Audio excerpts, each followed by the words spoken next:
Good afternoon from Scotland. Well, at least from my side. No, welcome to another exciting episode of Lorebeards, and today's going to be a super fun one because we're going through a character that I think rocks and is relatively little talked about in Warhammer circles for all it popped up into the Total War, and we'll almost certainly be discussing why that's the case as we progress. Yeah, so this one is really exciting. There's actually a lot of very interesting ideas for Galrauch that we'll be delving into as we get up and running. But thank you all so much for being here for today. We're very excited to get it real back into this after last week was a lot of good craziness. Sorry, I just read Hammond's comment that came in and it made me laugh. Oh, well, Hammond, do continue as you started. So I'm actually going to mention something concerning that before we go properly live, because I'm Scottish, as you may have noted from my lovely little introduction, and I don't pronounce Galrauch in the same way that everybody else does. I literally can't help myself. Every time I read it, I pronounce it differently. I'm fully aware that it's definitely a ch sound because it was written by English people for an English-speaking audience. But nevertheless, for me, it was and always will be Galrauch. Galrauch to me sounds like a proper Chaos Dragon. The alternative sounds like someone who's in the huff in the corner. Galrauch. He's in a big Oscar the Grouch in the corner. Oh, I'm Galrauch, and I'm not happy that I'm a Chaos Dragon. I wish I wasn't a Chaos Dragon. So for me, it's Galrauch, although for this stream, I will say Galrauch because I'm fully aware that's how the vast majority of people out there pronounce it.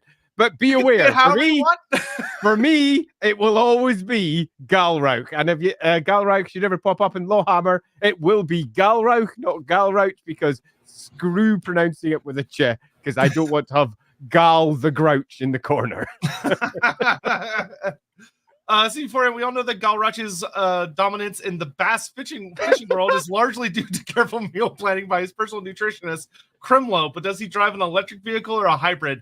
Wow, that got into some hefty specific details on that. there. And before we go bizarrely into electric vehicles, I was with a taxi driver just yesterday. Here we go, tiny little anecdote time. And he had a hybrid taxi. And I was like, oh, hybrid taxi, super cool. This is nice. It was running smooth as you like, super quiet. And I said, oh, yeah, this is really good. And he's like, yeah, I don't use the hybrid part. And I was like, what? He's like, yeah, it only runs for 50 miles, and then I have to convert it over to petrol because it's not the most efficient engine. And I said, so why don't you use the hybrid part, for the first 50 miles? Can't be bothered. Why even get it then? Oh my! Why did you bother in the first place? But the reason he, as it slowly but surely unwound through the course of the conversation, the reason he got it was purely so that people, when they pressed on the app, would go, I want the hybrid version. Oh, what a dick. Feeling like they were doing something for the environment. What an absolute... Yeah, what an absolute... Oh, so many words come to mind. Yeah. Let's just say, rude. Not a good guy. It's a bit rude. So there we go. Let's hope that Galrauch isn't that rude.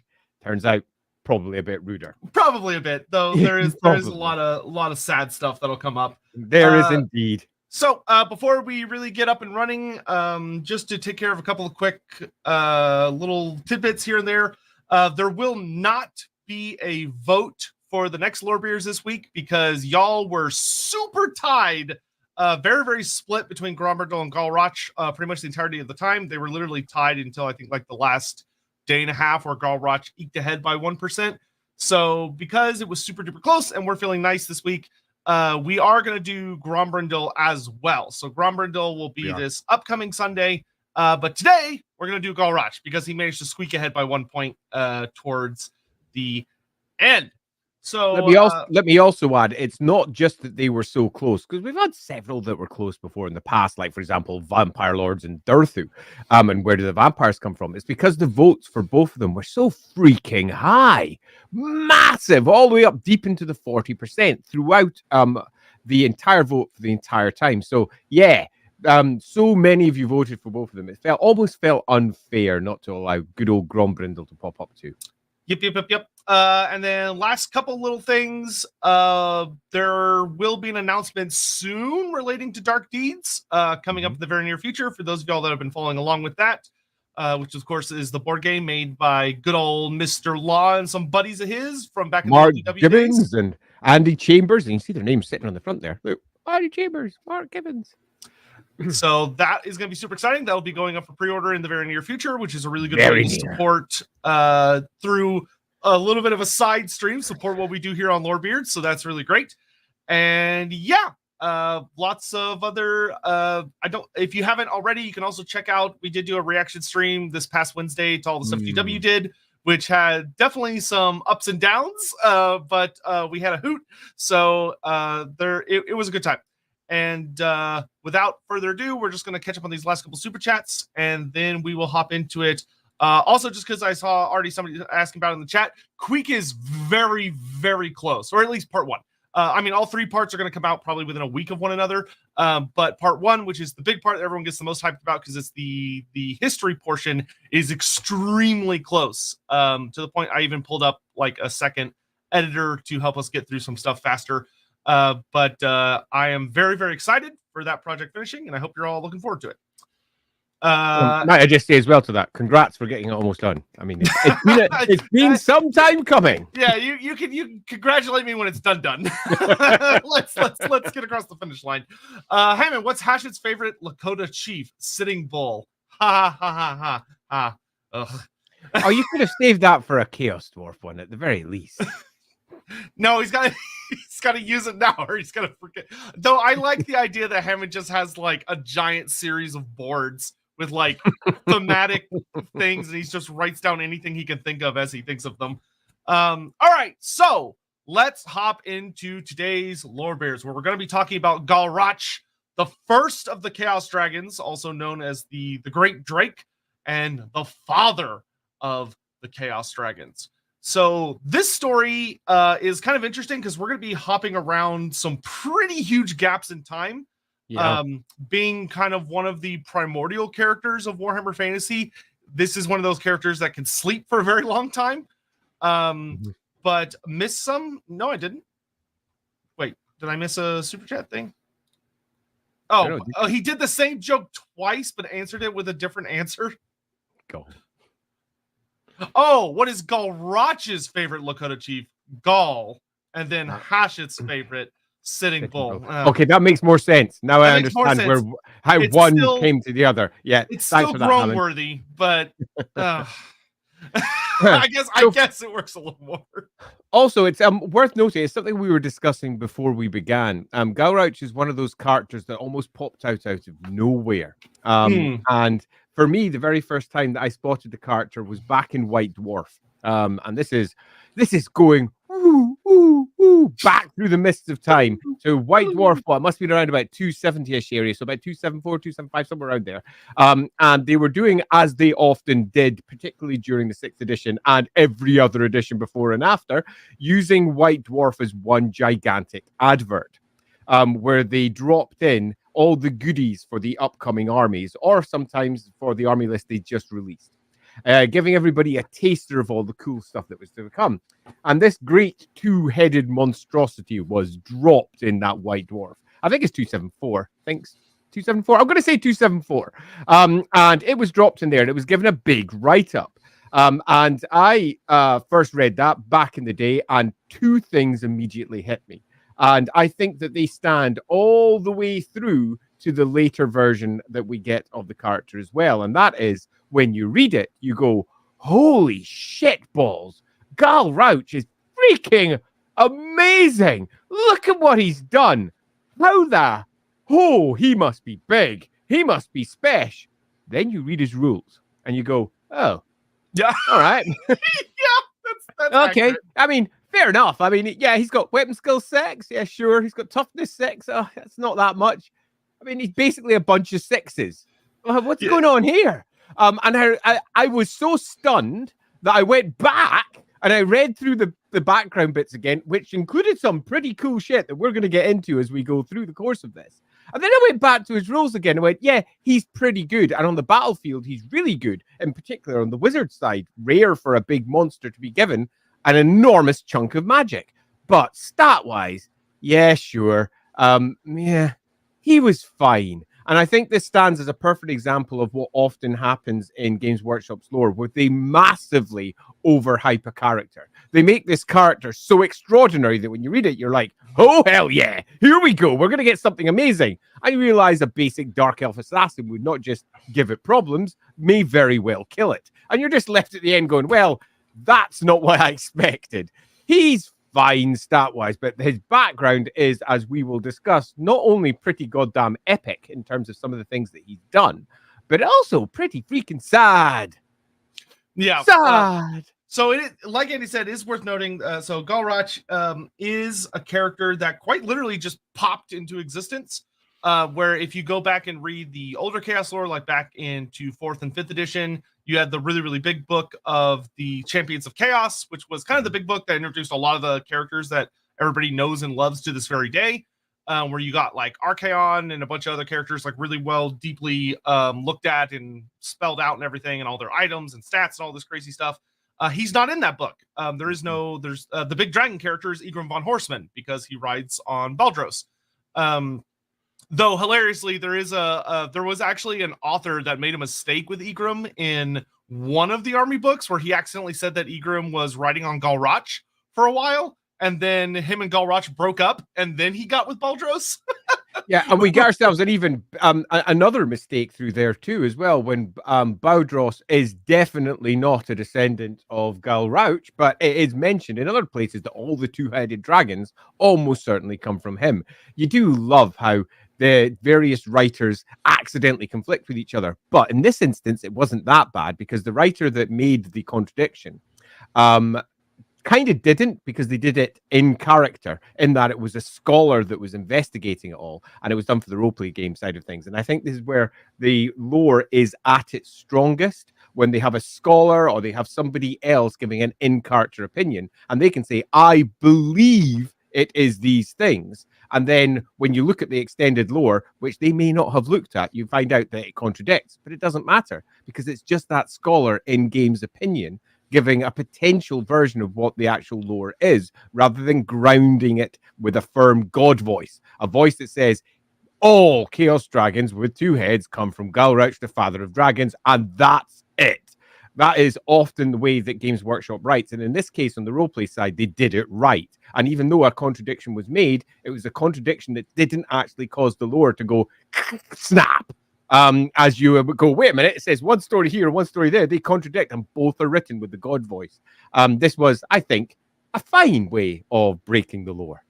Yes, and we'll get into the whole like Father of Chaos Dragons aspect, because it's actually more nuanced than a lot of people realize it is. It's not as like black and white of a statement as it may appear to be, because they do use some wording that leaves some pretty fun gaps.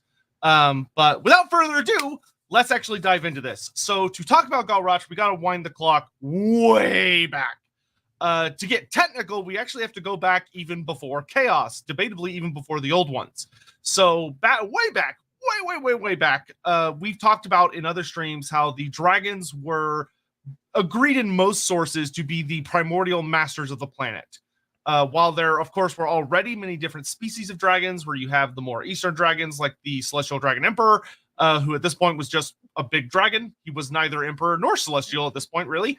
And then you also had the likes of Calgalanos the Black, who's running around, who is believed by some sources to be the father of Western dragons, but not necessarily the Ulthuan dragons.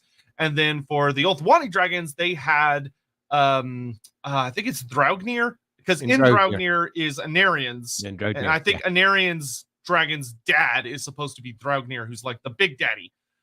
So who very well could be the, the big father of the, or at least the oldest dragon we know of the Ulthuani dragons. But anyway, so way back during this time, by the time the old ones show up, they raise Ulthuan from the depths of the sea, and dragons start to move onto the island of Ulthuan, where they begin to meet with the elves. They begin to build relationships with the elves. The two biggest, baddest dragons we know of from this entire age. So this isn't, So this is including literally the most powerful dragons we know of, period, that actually show up in the flesh are Indraugnir, who is the dragon of Anarion, who is big, epic, and beautiful and awesome, and then his fellow. Some sources claim he's a sibling, but it's not concrete whether they're directly related or whether it's more of just their kin, in the sense that they're both dragons. But the second one is Galrauch, which Galrauch at this age is known as the Gold Drake, because he is a beautiful, colossal golden dragon. Yeah, and I think the only real source that claims that Indraugnir and Galrauch are siblings does it in the loosest way. It's duplicated in a couple of places. It's in White Dwarf, it's in the army list. And generally they say, and you could tell by those great gleaming, glittering scales upon the dragon's back, Galrauch in this case, that he was almost certainly a brother of the absolutely extraordinary Indraugnir. And you're just left going, why write it like that? That's a really, really obscure way of just saying he's not just the sibling of Indraugnir. And I every time I read it, I'm just left with a little bit of, what were you doing there, Gav? Because this entire section and the army list that connected to it was written by Gav, to the point that I'm actually considering messaging him just to see if he had anything going on. Because I speak to Gav most weeks, one way or another. So Gav Thorpe was clearly, he had something in mind here. Maybe he was just not wanting to confirm that Indraugnir had a sibling, unless that accidentally contradicted some earlier lore. And rather than look it up, he just wrote it vague. Maybe he just decided to go vague. But what we can say for certain is that probably they are siblings, but that doesn't necessarily mean they are. But to reinforce, an absolutely glorious dragon. The model that we ended up getting for Warhammer was pretty small. I mean, it was only about big. Which was a limitation of the times. Which was a limitation of the times. And I think also when you look at the Total War example, like, metal, like yeah, a proper metal dragon. It's old. It's back all the way back in Sickfed. And later versions of it, particularly digital ones as well, I still don't necessarily really think dialed down on the majesty of what this dragon could represent, in the same way that the game never really bothers dialing down on the true majesty of what, say, the biggest dragon ogres could offer, because they're daft. They're so much bigger than everything else. But I will say that when you look at the deeds of what Galrauch is going to be doing through the course of, it's almost unfair to call it he anymore, but he is, his life over the course of time, he is not just a little dragon. He does stuff that's just, quite frankly, you say, what now? How? Particularly when you look at the stats. So I think this is somewhere where I'm going to deeply diverge from my preference, which is often looking at stats and looking at models and figuring out what Games Workshop doing and saying, ditch it. Ditch the stats, ditch the model. They do not in any way represent what Galrauch is. Galrauch is one of the very first dragons and is a proper freaking huge one. We're talking at least as big as any of the biggest dragons get. And as we will note as we go through, is extraordinarily powerful. Yeah, this is a dragon that if you were to compare him to the modern day Star Dragons, so we're talking the Star Dragons, like they're the biggest, eldest ones that go toe-to-toe with greater demons, he dwarfs them. Like, he is bigger than them, he's stronger than them, he's much older than them. He is colossal, because he... what's interesting is in the original 6th edition story, he's very specifically not mentioned to be related to Indraugnir, but a later author who I think picked it up in 7th edition introduced the family dynamic. He's mentioned all the way back in White Dwarf before the book. It's probably in the White Dwarf article. Yeah, it's originally from the White Dwarf. The White Dwarf article, where they describe Galrauch for the first time, is much longer than the entry that was put inside the army list, and it includes quite a few extra details. And they clearly got cut down so they could fit the one-page spreads that they used for the army list. So more background was written, it was dropped in White Dwarf, and then that White Dwarf became a source for other authors later.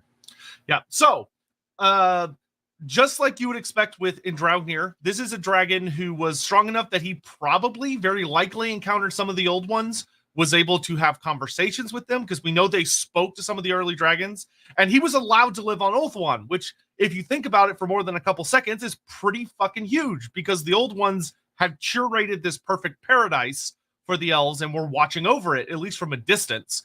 to the point that some of the Slann had been there, and they had, Lord Croak taught some of the early ancestors of the elves how to use magic and yada yada. But the dragons were allowed to move in and live there and form these really intricate relationships with the elves. And I think that this is a part of the lore that is often skirted around because no author has really dived into it, but we can make some pretty clear observations here. We know that the dragons did not like the old ones, or at least some of them.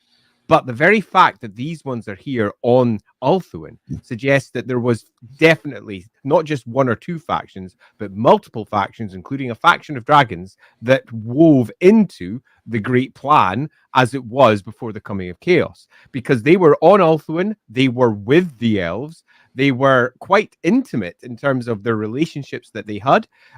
They're almost certainly in this cataclysmic time, at least at the point where the concept of an elf riding a dragon, or indeed even potential actual bonding relationships, were in place. And this was something that would come to the fore as the wars come later. We have ourselves dragons that are basically a part of the great plan of Ulthuan, which means they're not separate, they're not warring with the old ones, and the old ones are using their various lizard men spreading across the world in these pre-cataclysmic times, are not trying to kill these dragons.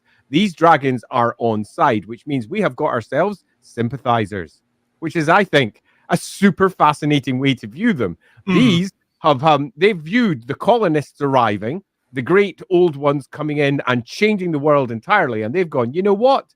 I'm on your side, I'm not on their side. And that is pretty huge, particularly because not a single author has ever picked up what is the obvious conclusion of what Ulthuan presents when you look at that in comparison to the background the lizardmen have and the background of the dragons in other parts of the world, where they are pretty much universally on the other side. So you can immediately see that the dragons of Ulthuan are almost certainly not on good terms with the other dragons. Yeah. So Galrauch the Gold sets up shop in Ulthuan for a while, and we don't, of course, have a lot of details about what is really going on in Ulthuan in the pre-cataclysm times, so we're pretty much good at this point to fast forward to the cataclysm. Cataclysm! Everybody's favorite part, where both of the polar gates collapse and explode, and chaos comes screaming into existence, and shit is on fire for a good couple, almost 2 millennia. Just bad everywhere. And so before we detail what happens there, let's jump on our super chat. That's a good idea. Let's get those discussed. Have you said anything interesting? Here we go. Yeah, has chat said anything interesting? I wasn't expecting. Thank you so much for the super chat. He never says that. What a unique thing that he doesn't do every week. And I like how he's basically been performing a rain dance to summon Termicon every week in Lorebeards. And it almost feels like it might work. It almost feels like it might come to fruition soon. What do you call a clumsy dragon? A flamin' oaf. I feel like that would somehow be a dwarf joke that probably actually has another layer to it. Oh, CP4N. Oh, Andy's memory page. CP4N, you kick ass for confirming that.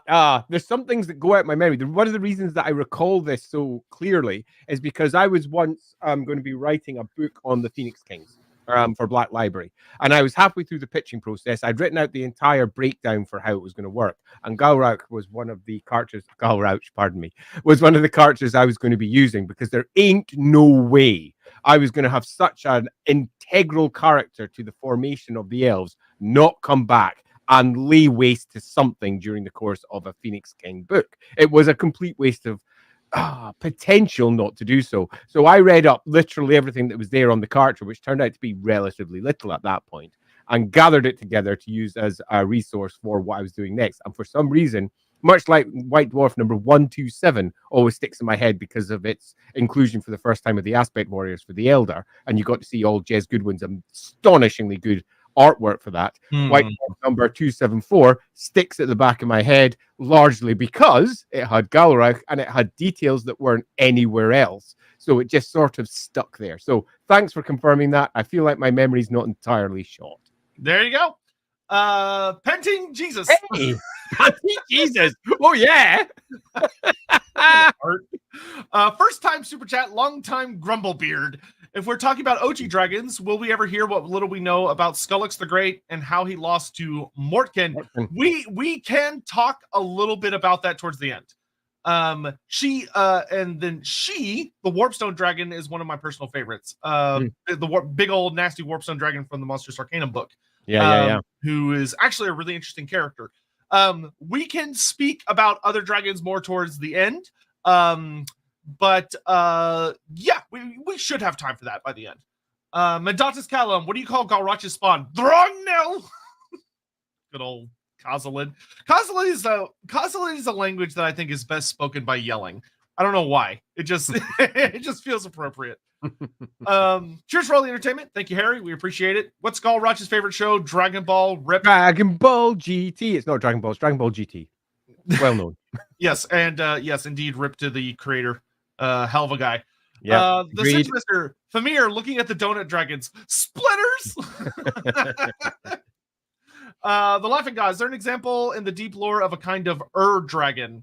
Yeah, we talked about them actually a little bit at the beginning, where you have like Kalgalanos, Thragnir, and of course the Shin Zhang, who is the Shin Yang, who is the Celestial Dragon Emperor. All three of those are like dragons, so the fathers of dragons.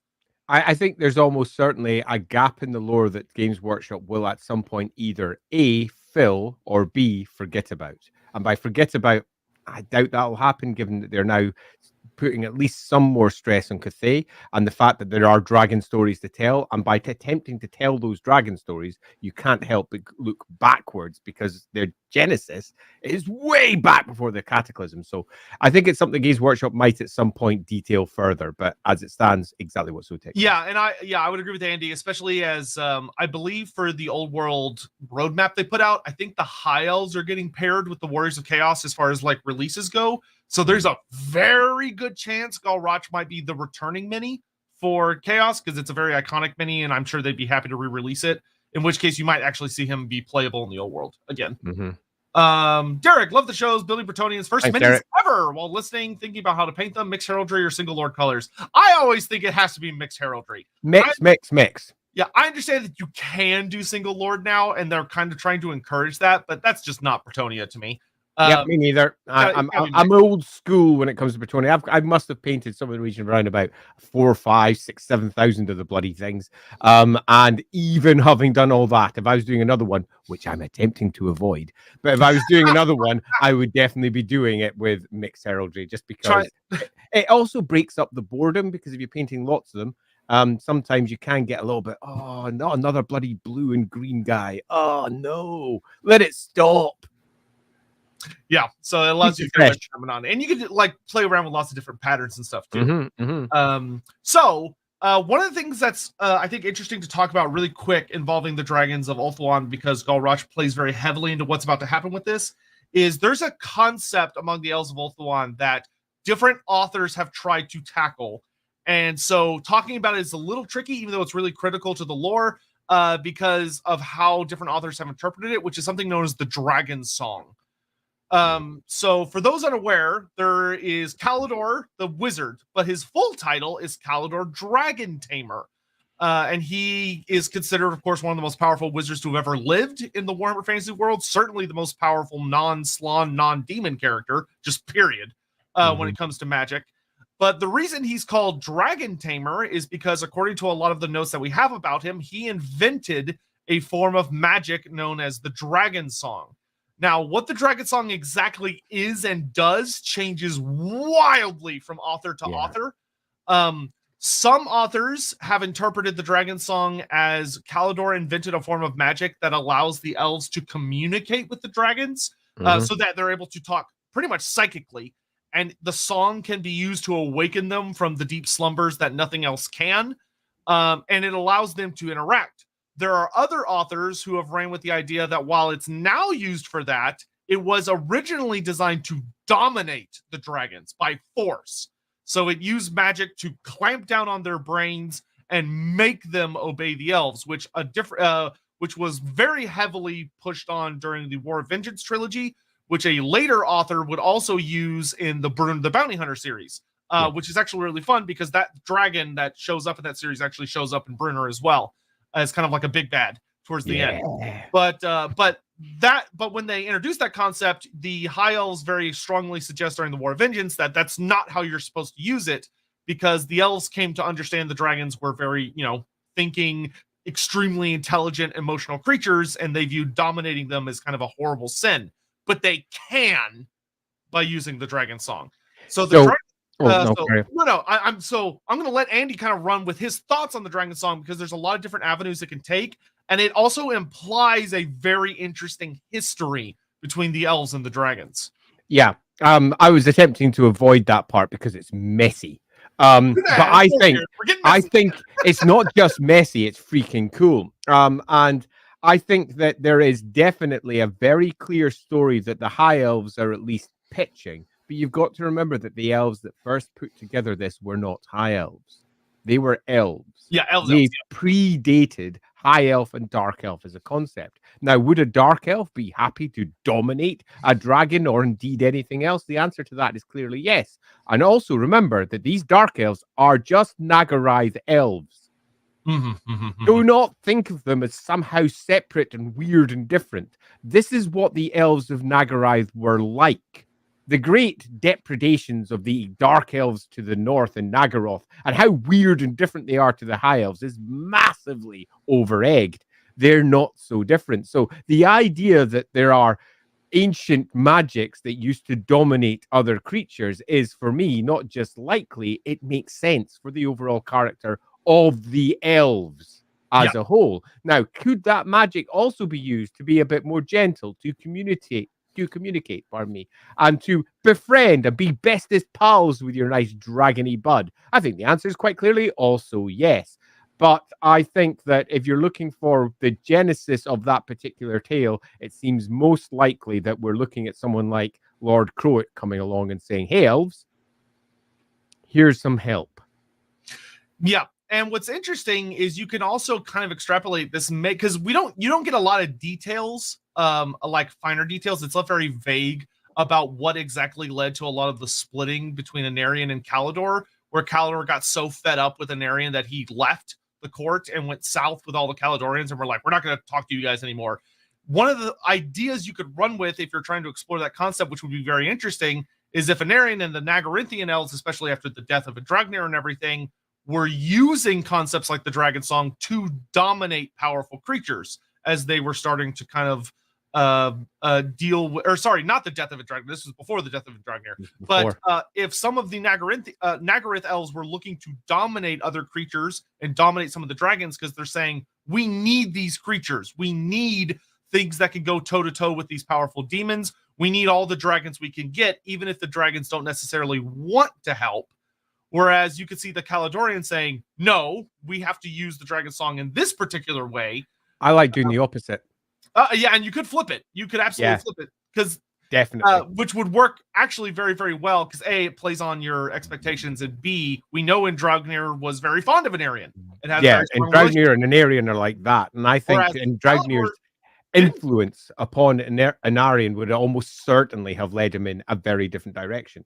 And I really like that as a potential outcome to the story. So yes, and I would probably flip it if it was me. Right? Yeah, and that would explain how Calidor could field so many of the actual dragon princes. Oh yeah, the dragon princes come from Calidor, and there should be a good reason for that, and that would provide one. But on top of that as well, we get quite a lot of Calidor's character when he's told, don't do this. He goes and does it anyway. This guy is a very self-determined prince. He is not going to listen to others if he thinks it's wrong. He's going to do what he thinks needs to be done, regardless of the consequences. The consequences for the Great Vortex are arguably the end of the world, should it ever collapse. That is how bad the Vortex is. And he basically goes, I'm going to make the Vortex anyway, because damn tomorrow, I'll save today. And that is the choice that he makes. Anarion isn't just against that, as we know from the stories. He is completely against it. He believes he can win, but he's only one elf, wandering around the world, kicking ass and chewing gum while the rest of it burns. So, yeah, there's lots of cool stories here, but the more antagonism that you can create between Anarion and Calidor, I think back then, the better the overall story. Yep. So, anywho, Galrauch. So Back we to- don't. The thing that we do know that I really like about his original interpretation, this got kind of lost in later editions because they kept shortening how much text he was allowed to have. So there were parts that they got rid of. They didn't like retcon it. They just don't mention it because they ran out of space. So in the original text, Galrauch, just like in Dragnir, had a writer. And his writer is an elf prince by the name of Learfin. We know very little about him. We just know that Learfin was a mighty warrior. He was a great prince in his own right, and he was one of Anarian's contemporaries, and that he fought upon Galrauch's back, and the two of them were borderline unstoppable. Yeah, we get the only real detail we get is that Learfin was leading the elven hosts in the same way that good old Anarian was doing. He led the eastern flank. Absolutely. So this is not some minor elf. This is someone who could end up being Anarian in his own right. This is a proper kick-ass elf who is riding on one of the biggest, nastiest dragons that exist out there. Yeah, and Galrauch is specifically mentioned to be the caliber of dragon where he is used to smite the big, ugly greater demons. Yeah. Like he would literally fly above the battlefields, breathing his legendary golden flame to just obliterate entire regiments of demons at a time, and he would fall from the sky like a thunderbolt to rip apart greater demons. And this is in an age where there's so much magic in the world that the greater demons not only had more variants than we may see today, but they also tended to be larger. Like they were huge creatures that were monstrously difficult. Flooded the world. Yeah. For demons to properly exist in the material plane, there has to be an extraordinary abundance of magic. That's to begin with. And at this point, it's not just extraordinary, it's hyper extraordinary because the vortex doesn't exist yet. The very worst cataclysm has recently occurred, and the world is so saturated with magic that demons can exist anywhere. They can pop up out of nothingness, literally anywhere. And this is not a good time to be a defender of Ulthuan, which, of course, good old Galrauch has to deal with. And the demons were often enormous. And it's also worth saying a couple of sources make it relatively clear that at least at the beginning of the war, those demons were also significantly less, let's say, allied to one of the four chaos gods. That happened through the course of the war, as many of the greatest demons that formed effectively fell into either the aegis of one of the chaos gods, or the chaos gods themselves plucked them, or the chaos gods through some other method started to, let's say, reshape the demons. There are many different potential stories you could tell, and I'm avoiding one of the most obvious ones because it's not one I prefer. So we are left with an enormous enormous demons, and some of the dragons were big enough that they were taking on 1, 2, 3 or more of these at once. As we all know, in Dragnir takes on 4, 1 for each of the chaos powers, by himself. And this is the sort of wars that Galrauch was dealing with. Enormous demons, and he was effectively the greater demon hunter, and a very effective one at that. But Chaos saw this. So Chaos came up with a plan. Yeah, so to set the stage for what's about to happen, you need to keep in mind that Galrauch and Learfin have been together for over 1,000 years at this point. Yeah. They have been fighting side by side with Learfin riding on his back all throughout the Cataclysm, which has lasted for like 1,400 years or whatever at this point. And it has been brutal fighting. And just like with Anarian and Dragnir, Learfin and Galrauch are like brothers. They are exceptionally close. And this all builds up until we get the battle at the Isle of the Dead. So Kalidor has initiated the vortex, and amidst all of this insanity, the chaos gods and all the demons realize what Kalidor's trying to do and go, oh shit. And they send everything. They throw the kitchen sink at Ulthuan in an attempt to stop him. And of course, Kalidor would have been completely overwhelmed if Anarian had not chosen to gather up all of the forces of Ulthuan and hold the line against the demons for as long as possible. Which, to show just how obscenely powerful this demonic invasion is that had Kalidor not finished the spell when he did, they would have lost. Because Anarian, like, he basically gets killed in this fight. Anarian, who is a double god dragon rider. like 3 tiers of godhood, still gets dealt mortal blows during this confrontation. But during the fight, Galrauch and Learfin are instructed by Anarion to lead the east flank. So they are one of like the big generals in this big fight. And they go up against the coordinator of the demonic legions, who in the original story is unnamed, but they named him in later editions, is a greater demon of Tzeentch known as Fate Claw. Fate Claw. And I hate that name so much. Goofy ass name. It's not even a name. Man. Yeah, presumably, maybe he probably has a longer name, but nobody bothered to ask him for it. But he's known as Fate Claw is probably the better way to put it.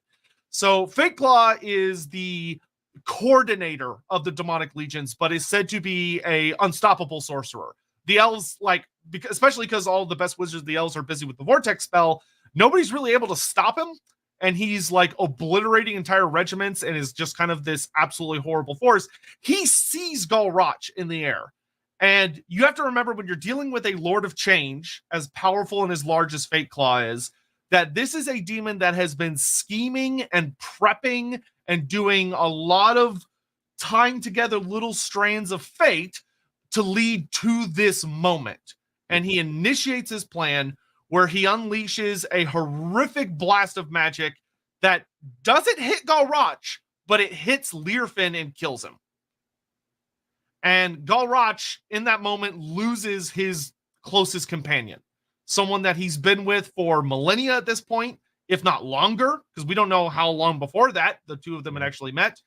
And Galrauch loses his shit because his best friend just died.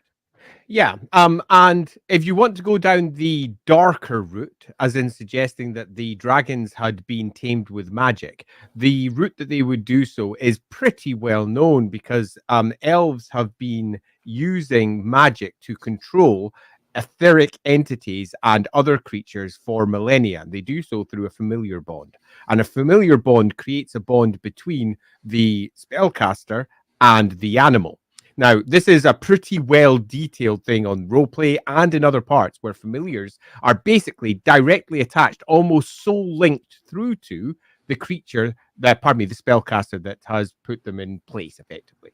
And if either party dies, it completely breaks the other side. So if you lose your familiar, part of your soul has just gone wink, and you can't cope for quite a long time. You collapse, your grief is overwhelming. It is extraordinary. So if you're looking to justify what came about, you could even claim that the very spells that were used to try and keep Galrauch in place were the thing that ultimately caused this to happen. And as we all know, Tzeentch is the Lord of Magic. This will have been set up before probably the Cataclysm even began.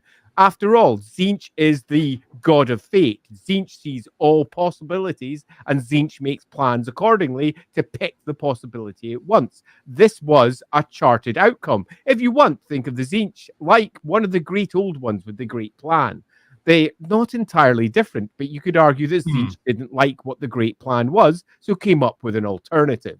And Galrauch, in this particular place, no matter which version you go with, the outcome is the same.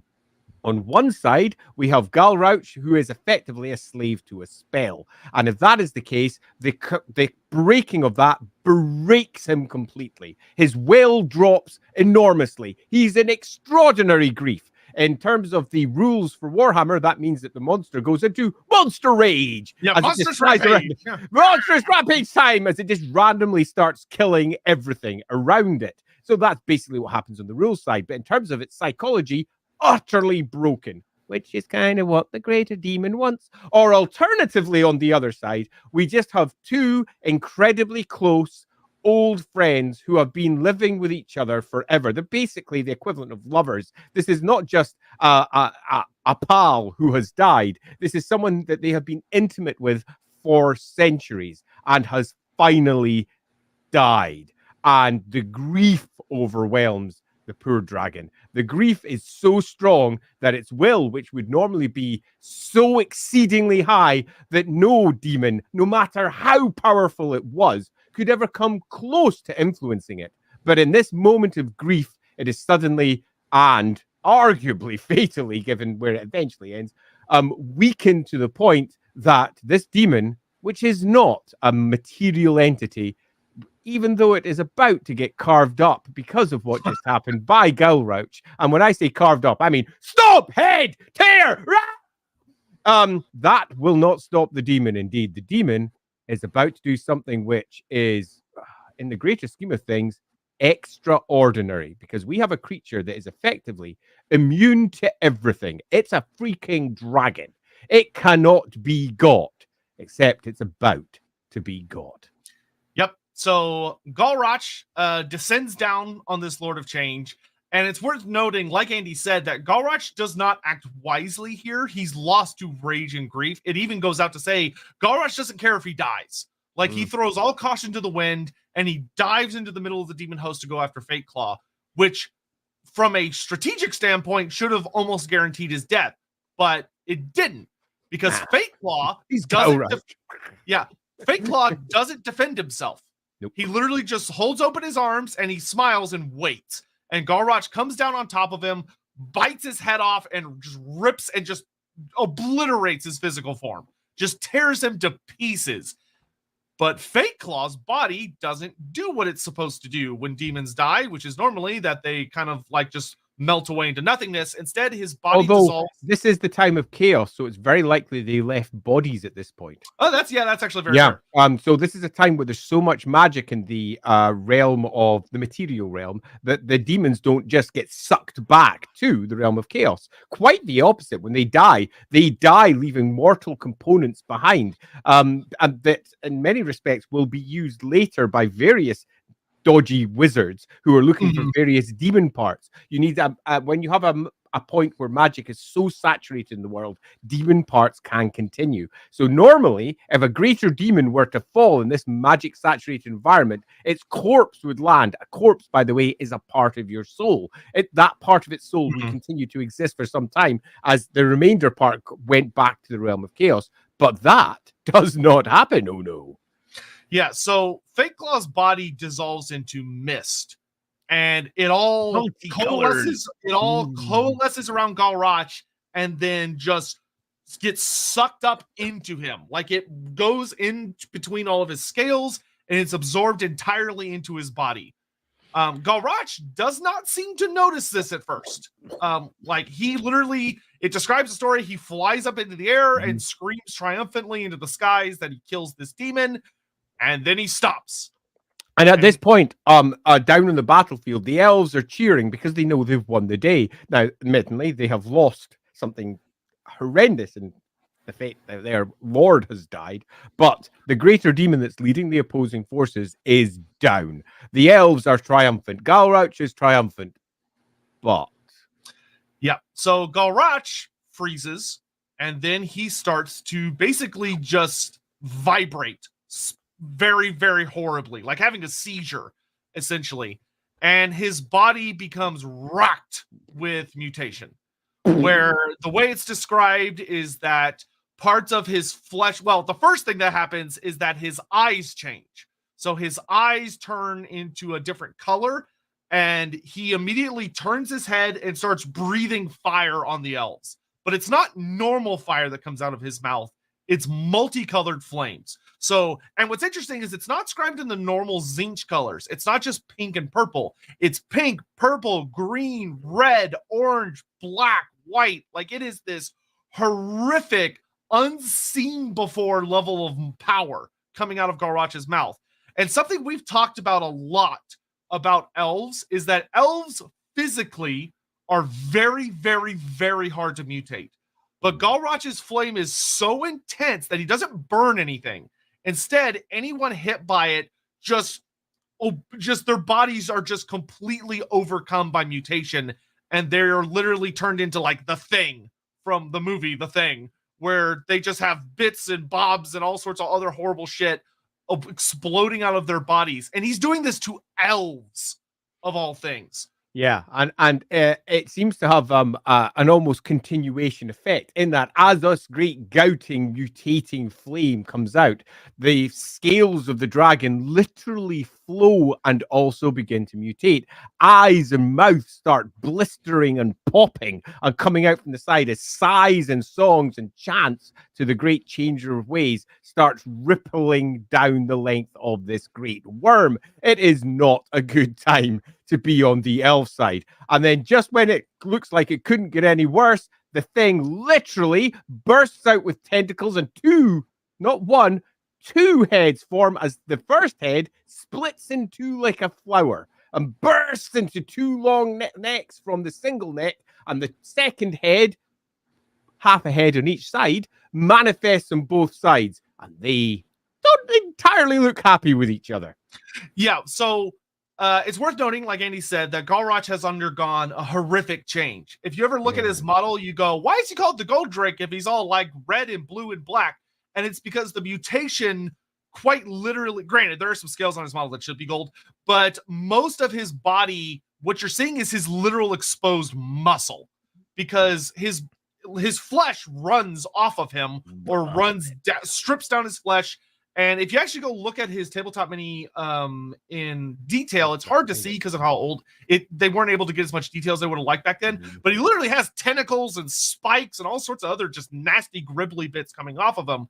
And there's a super iconic piece of 6th edition artwork that's black and white. I love it. It's what I've got on my screen right now. Yeah, and I think shows it off better than any other piece of art because you can see how horrible he looks. Yeah, he's been torn apart at the neck as these two heads have formed, and there's tentacles rising out, there's eyes, there's mouth, there's just big spikes and claws sticking out. It's also fair to say that the two heads aren't entirely equal. One of them is clearly much more dragon-like, although it has quite a lot of extra spikes on top of its normal spikiness. But the other one is almost, but not quite, almost bird-like, and there's obviously a reason for that. Yeah, so what happens at this point is actually probably my favorite part of the story, because it's the part of the story you wouldn't necessarily expect if you're aware of the good old demonic possession stories, which is that normally the way these stories go down is that at this point, Fate Claw has obviously possessed Galrauch, and in 99.99999% of Chaos stories, Galrauch would simply be a big, nasty champion of Chaos for the rest of time. That's not what happens.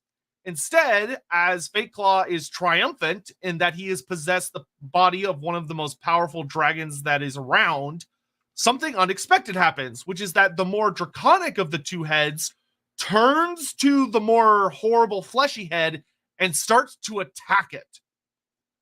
And Fate Claw realizes he does not have full control of this body, because the actual original spirit of Galrauch is not dead and refuses to die, to the point that the body, not only this head, but like one of the limbs, like Galrauch starts tearing his own body apart. Oh, yeah. He's trying to kill himself. Yeah, totally. I've just posted a quick crop of that image over in my Discord channel if anyone wants to go have a quick look at the original 6th Ed piece of art. It is super lovely. So I've just popped a link up there for anyone who wants to go have a look at it. So for all what we have now is quite clearly a greater demon of Tzeentch, Fate Claw, who has, I'm not going to not laugh at that name, I apologize. Fate Claw has managed to seep his way out and get into the dragon. That dragon is not fully underneath its control. Now, normally, if you get yourself possessed by a greater demon, and there have been rules for this written in the game in more than one place, your body is doomed. You will die in a matter of moments unless you are, for some reason, particularly resistant to mutation or chaos, where you might last minutes. You do not survive the possession of a greater demon. That just doesn't work in the Warhammer world because of the amount of magic that's around it. It sucks into you and it all goes super wrong. The greater demon does not fit inside a mortal housing well. But dragons are special. This dragon is not going down.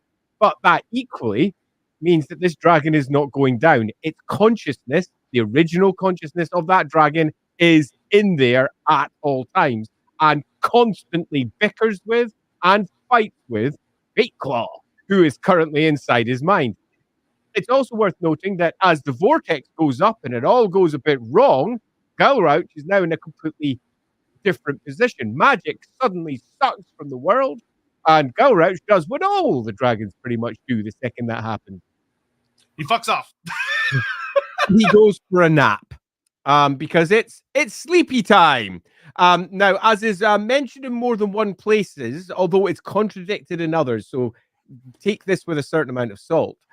Dragons require magic to be at their most wakefulness. Now, the magic can come in multiple forms. It doesn't just mean the world has to be saturated with it. It could be in the form of consuming lots of souls. It could be in the form of lots of magic getting summoned and channeled in its direction or something. But the biggest dragons sleep most of the time as they gather in the winds of magic to them that are sleeping in. And as the world slowly but surely resaturates with magic and the chaos gates wax again, most of the dragons will at least probably wake up, which is one of the reasons why in the end times all the dragons and all the great creatures and monsters that often sleep wake up again, because it's the end times, and each time the end times, or at least the potential end times, come around, all the great dragons wake up. It's worth also noting this is contradicted in a few places, and this is going to be for Galrauch part of its cycle. It will sleep a lot, wake up at times, have loads of kids, do all manner of horrendous stuff, and then go back to sleep again for long periods of time. And we don't have a lot of detail for everything that Galrauch does. But for the few things that he does do, we have quite a lot of detail. And some of it is really rather nasty, impacting other species in a variety of different ways. But we can say for certain that if we use Galrauch as a potential predictor for when great events of the end of the times are, we also get an extra couple of dates for when one of the Everchosens may have woken up, because we have a couple of dates for when Galrauch wakes up that are not attached to anything. And you could say, well, maybe that's when one of the great attempts for the Everchosen to destroy the world have come about, because as we know, Archaon was just one of multiple attempts to end the world. It's just Archaon the 13th isn't always the 13th. Oh, blood. Archaon the 13th. He's totally not a Skaven plant. Yeah, totally.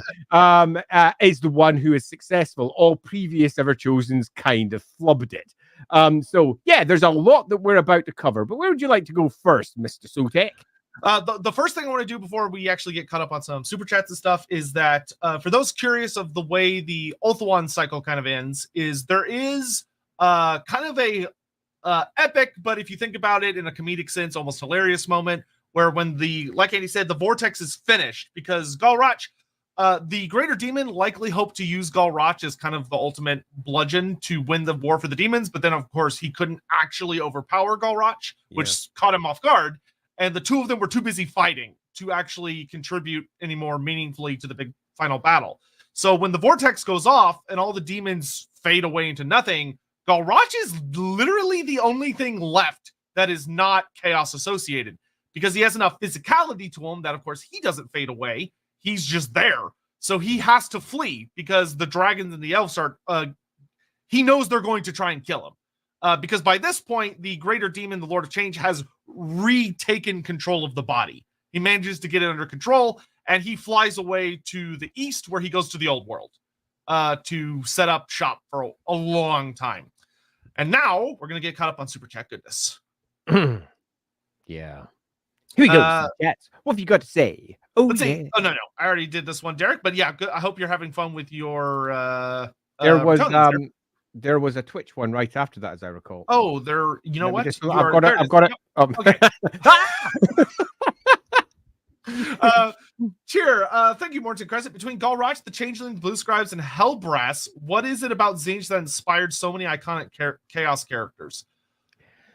Right. So my answer for that is not necessarily going to be the best one, and that's that the writers themselves have got a better grasp for how to use Tzeentch to inspire cool characters. And often that's because one of the core concepts of Tzeentch is chaos and change. And one of the core concepts of chaos is that because they took an uplifted for ding, ding, ding from Michael Moorcock. And for any author who has read those books, they immediately have very strong ideas for how to express it. Where when you look at the other options are Slaneshes, our Nurgles, and our Khornes, often because they've got less already in their library, they have to create something new. And often what they create on first stab is not necessarily the best, but whatever they created on first stab became the thing. And that thing is now there. And then the next writer comes along and looks back. They basically just repeat it, because you'll find that through the generations of Warhammer, the great creative period was really between third and fifth. After that, it's reiterative, adding occasionally a new idea.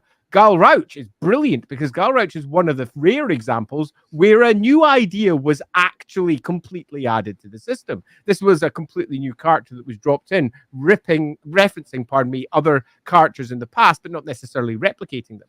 So for me, the best answer for this one is that people understood the concept of chaos through Tzeentch better than they necessarily understood how to make the other ones super freaking cool. And that landed upon a lot of attempts to make super freaking cool characters for the other Chaos Gods, rather than looking at what came before, taking the best bits and combining them into something new. So basically, they had more experience. Yeah, I also think there's a thing where, because Tzeentch is kind of considered the preeminent magic god, there's a lot of really easy things you could do with, like, oh, I'm going to create a sorcerer that has kind of a funny gimmick, or I'm going to create a warrior that has a funny gimmick, or I'm going to create a hybrid that has a funny gimmick. Like, there's just a lot of space to play with. Whereas if you're dealing with Khorne, you're not supposed to be able to use any wizards.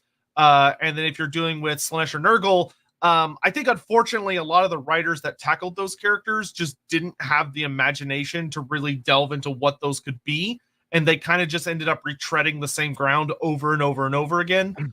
I mean, most of the Nurgle characters are basically Lothar Bubonicus from the original Realm of Chaos books, rejigged one way or another. And it's left feeling a little bit, really? Can't you come up with something new? And when you look at the Tzeentch characters, they often kind of did. Each one was unique and interesting in its own way, which kind of wasn't necessarily the case for the others. Not that I don't like some of those other characters, don't in any way suggest that. I'm a big fan of some of them. In fact, I'm hoping that we cover some of them soon, because there's some that I really enjoy, but they are often the individual character amongst the rest that stands out as being great, rather than the whole selection of them being all interesting in their own right. Yeah. So yeah, I would very much agree with that. Yeah. Then we've got Necromancer Cobalt. Howdy, y'all. How do mutations work for dragons? If most, if not all, Chaos Dragons have 2 heads, are there any examples with more heads or weird limbs, or are they more or less uniform? So this is something we're about to get into with Galrauch. Yeah. Because they actually do some really fun extrapolating here. It's note that despite the fact they're using a god voice, they very heavily avoid using, like, very strict language. But as far as how do mutations work, they're mutations. They could work any way you could possibly imagine. Dragons, because they're so big, if they are mutating, they can sustain a lot of mutations before it starts to really affect them in a meaningful way. Because it's not a cardinal rule, but a lot of the times the bigger you are, the more mutations you can kind of handle before it starts to become a genuine problem. But don't get the idea. One of the mistakes that the tabletop game can infect people with is people will look at the tabletop game and go, oh, all Chaos Dragons are 2-headed dragons. No, that's not true. The ones in the tabletop game were, but that's because they made the Galrauch mini and were like, use this. So therefore, they were all 2-headed dragons because they didn't want to make any more minis. Yeah, or Baldros. Yeah. Oh, Baldros. So it was kind of an issue of they had a mini to work with, so all of the writing for the tabletop game had to reflect that mini. Yeah, I'm going to go further though, Necromancer Cobalt, and also thanks for the chat, and say that dragons are by their nature different to other species, and they are more resistant. So you'll find that for all, dragons can obviously be affected by mutation, particularly if they're possessed by a bloody greater demon of Tzeentch. The vast majority of them will be effectively immune, but those that have fallen to chaos will express in one way or another.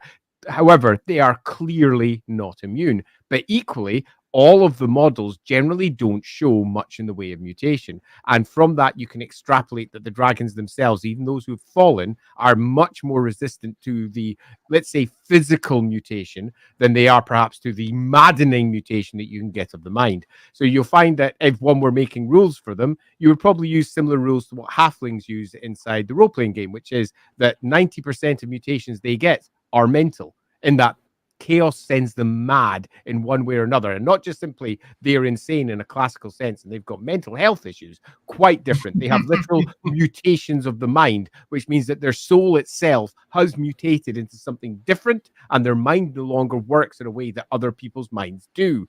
But they only get 10% of any mutations that they receive as physical ones. And the dragons are almost certainly the same, because that loosely is not just supported by the models, it's also supported by the general lore. It takes something special to get a proper fucked up mutated dragon. In this case, we've got something super, super special. It's a greater demon of Tzeentch inside that dragon, and still somehow the dragon continues on because its very corpus is much more resistant to chaos. Indeed, its mind is as well, as we find out, because this dragon does not go down easily. Yeah. And just as like some kind of ideas for to answer your thing, if you look at two of the really, really famous big bad, what you would probably consider to be chaos dragons, being Skullix the Great from the Invasion of Lord Mortkin, or Skalak the Skull Host, who is a big bad chaos dragon of Khorne, they don't have any mutations at all. Like, they had official minis with 0 mutations. Even though they are like big, powerful chaos dragons. Yeah. So we're looking at them being in a similar place to elves, but not the same, because they definitely do mutate. Although that mutation could be, and you could make an argument for this if you wish, that all the two-headed dragons broadly have come from, well, our two-headed dragon here, as he has sired dragon after dragon after dragon. So thus, they don't mutate really at all. But the fact that they're carrying the blood of also a greater demon means that they may mutate in one way or another. Beyond that, you're going to need a super special reason for where these mutations come from, because all of the fallen miniatures we have either bear pretty much the same mutation or almost nothing else. Corn Cob, hey guys, here's thanks for all the free hours of entertainment you give us all. Oh, we appreciate that. Hey, and thank you so much for the super chat. Enormously appreciated. Yeah, Nils can't watch live today, sadly. We'll watch later. Just want to say thanks for the stream, guys. Well, we appreciate it, Nils. Hopefully you enjoy the stream later. Indeed. The one guy you know, Galrauch, is in 2 minds about his Hendrik, how common is possession in Warhammer? Seems less common in 40k. Anything symbolic like Galrauch in Warhammer? I will say it is way more common than people think it is, just because it doesn't get focused on a lot for the tabletop game. But if you delve into any of the role play games, it is all over the goddamn place. Yeah, it's all over the place in the books. You'll find that if you look at, say, for example, the Tome of Corruption, it's got an entire section inside it for possession in Warhammer. The Tome of Corruption is a Warhammer Fantasy Roleplay 2nd edition book, and it dives into it pretty well. And it shows that possession kills the hosts. It's because the Warhammer world is much more magically saturated than, say, 40k is, much more magically saturated, and those winds of magic get sucked into those who are possessed. You find that mutation happens swiftly, and collapse of the mortal form tends to happen swiftly. So for an example of a long-term possession, you need either something special like Galrauch, who is, I think no one can deny, special, or alternatively, you need a different type of demon that could do it, because demons come in all different types of forms, or alternatively a weaker demon that has managed to slip in. And in some respects, that's how plague bearers are often created, when you get exposed to Nurgle's rot and things grow within you until eventually you become a demon yourself. There's some aspects of that there possibly. Or lastly, we have ourselves a special magic ritual or something that is unique that allows something to come to pass, or a magic artifact that actually carries the possessor, and whoever carries the artifact kind of becomes possessed through it, but it's the artifact that takes the damage. So there are lots of ways around it, and the various novels that exist out there have done it in many ways. And one example was a demon that was a tattoo. So the tattoo took all the damage, and if the tattoo was on you, you effectively became possessed by that demon until the tattoo left out. But it was wrapped up in a magical spell, a curse, that meant that the demon, when a certain thing happened, had to leave the host that it had possessed. So the magic and the twirliness of the winds of magic were wrapped up in the tattoo and the spells, not in the person being possessed. So normally, possession kills, but there is so many loopholes. You're as well to say possession kills sometimes. Yeah, and like just off the top of my head, you have like Malice Darkblade, obviously is basically possessed by Zarkan, and he's a super famous character. That artifact. Yes, artifact situation. You also have the situation of the Anointed among the Dark Elves of the Cults of Pleasure, who are Dark Elves that took demons of Slaanesh into themselves and became... Oh, that's contradicted in other places, and there's no demon at all. And they are the demon. I'll say, in the Storm of Chaos army book, it's just Dark Elves that have allowed demonettes into their souls and made them much more powerful. And they managed to find some kind of symbiosis, which is terrifying.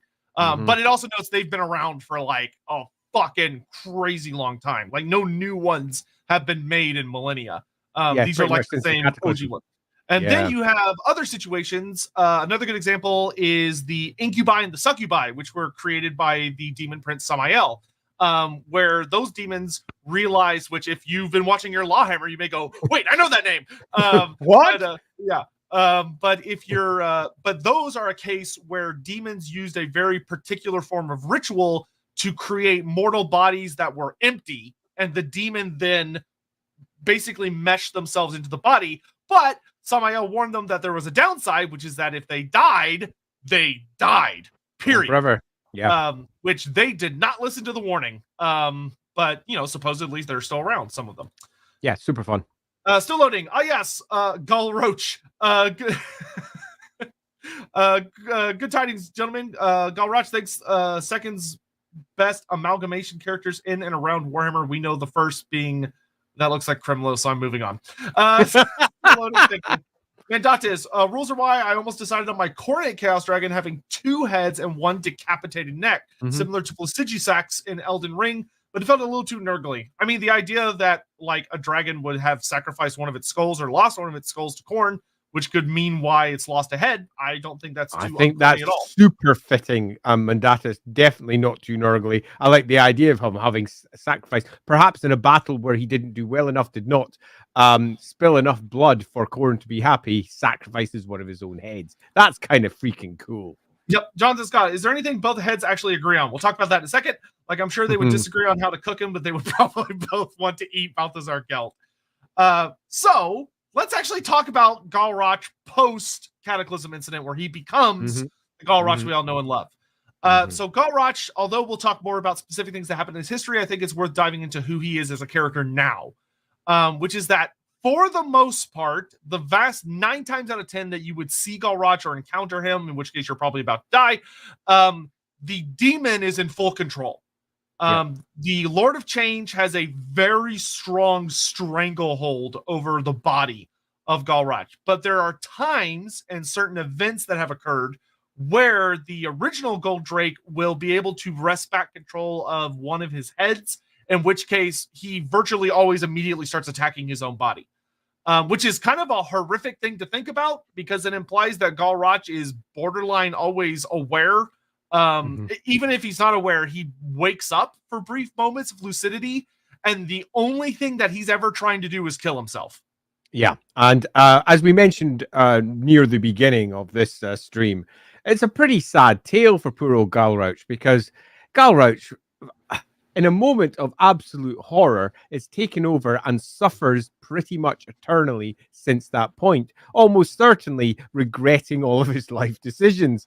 Poor old dragon. And yeah, I think it's fair to say that we have a dragon here that is entirely conscious, sitting behind the scenes, watching its own body be used in ways that it does not want to see it be used.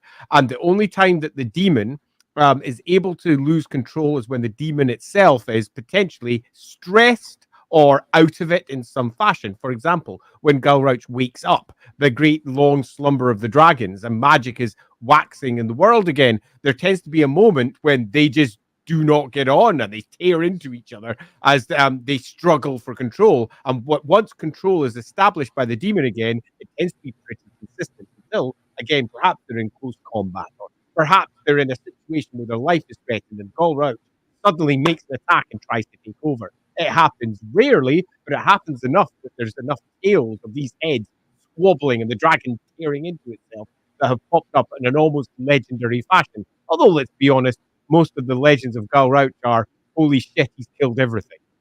Yeah. So, speaking about what Galrauch is actually like, because like we said, the Lord of Change, how it has adapted to life as a dragon is in control most of the time. So it's worth noting the Lord of Change inside of Galrauch has made Galrauch one of the most horrifically powerful Tzeentch sorcerers in the world. Mm-hmm. Like, this is not just a dragon. This is a dragon with all of the knowledge and magical power of a greater demon who was leading the strategies and magical focus of the army that took on Anarion. I'm going to add another detail as well. One of the horniest dragons, and I don't just mean he's covered in spikes, in that, as he goes through his periods of wakefulness, he has multiple children. And the vast majority of the Chaos Dragons, if not necessarily all, that exist have probably come from Galrauch. And I pity to think whoever Galrauch's partners may or may not be for those particular, let's say, chaosy dragon horrors that are born afterwards.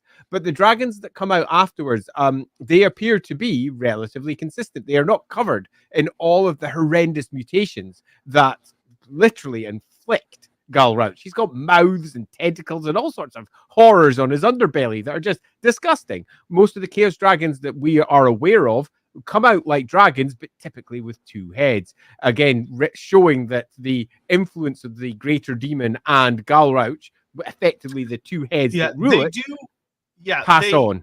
It's worth noting that one of the nasty things is that Galrauch's blood seems to have a very nasty effect on his descendants. In that, like Andy said, they have the twin heads, but they also tend to have problems that you could kind of describe to being due to the demon blood, which is that a lot of them, their innards are on their outards, so to speak. Like they have literally exposed organs or muscle that's on the outside with the scales on the inside. Like their bodies are twisted. They're not constantly mutating. They seem stable, but just the process of being born almost seems to imply that like they're almost just being... They're mutants. Yeah, they're mutants in kind of a nightmarish way. And they are foul creatures, like temperament-wise. And I think it's also fair to say that you might not even consider them to be chaos dragons in the greater sense of things, in that I reckon the vast majority are not so much worshipping chaos and being ridden by chaos warriors. So. And they are just maddened dragons that tend to terrorize local communities. And they are not good by any stretch of the imagination. And a lot of the terrible tales of the worst dragons have probably come from the various get of good old Galrauch. In that Galrauch's kids, and as another nice fact about good old Galrauch, he's been everywhere in the world.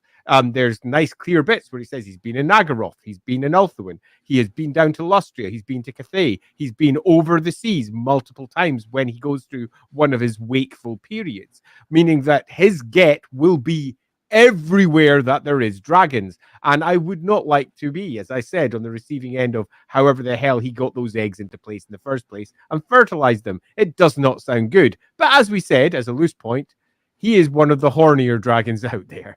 Yeah. The other thing that's interesting is that Galrauch, they actually very explicitly mention he does not only sire children through blood, but also through magic, where Galrauch has used his sorcery either on other dragons or just other creatures to forcefully mutate them into forms that he finds more pleasing or forms that serve some grander purpose. There's actually a really cool tidbit that I don't believe is strictly canon by any means of the imagination, but it kind of opens the idea of how old and powerful this character is, where in, I think, the 6th edition story, the character, which 6th edition was really fun because most of the stories are not told from a god perspective. They're told from like a character perspective. And the perspective suggests that there are people that believe that Galrauch created the Chimera. Like the actual creature we know as chimeras, their origin is Galrauch, in that he took other creatures and forcefully mutated them and created a new species. So I think that this is where we take just a brief pause and go, seriously, does that seem at all likely? And I think the answer is yes.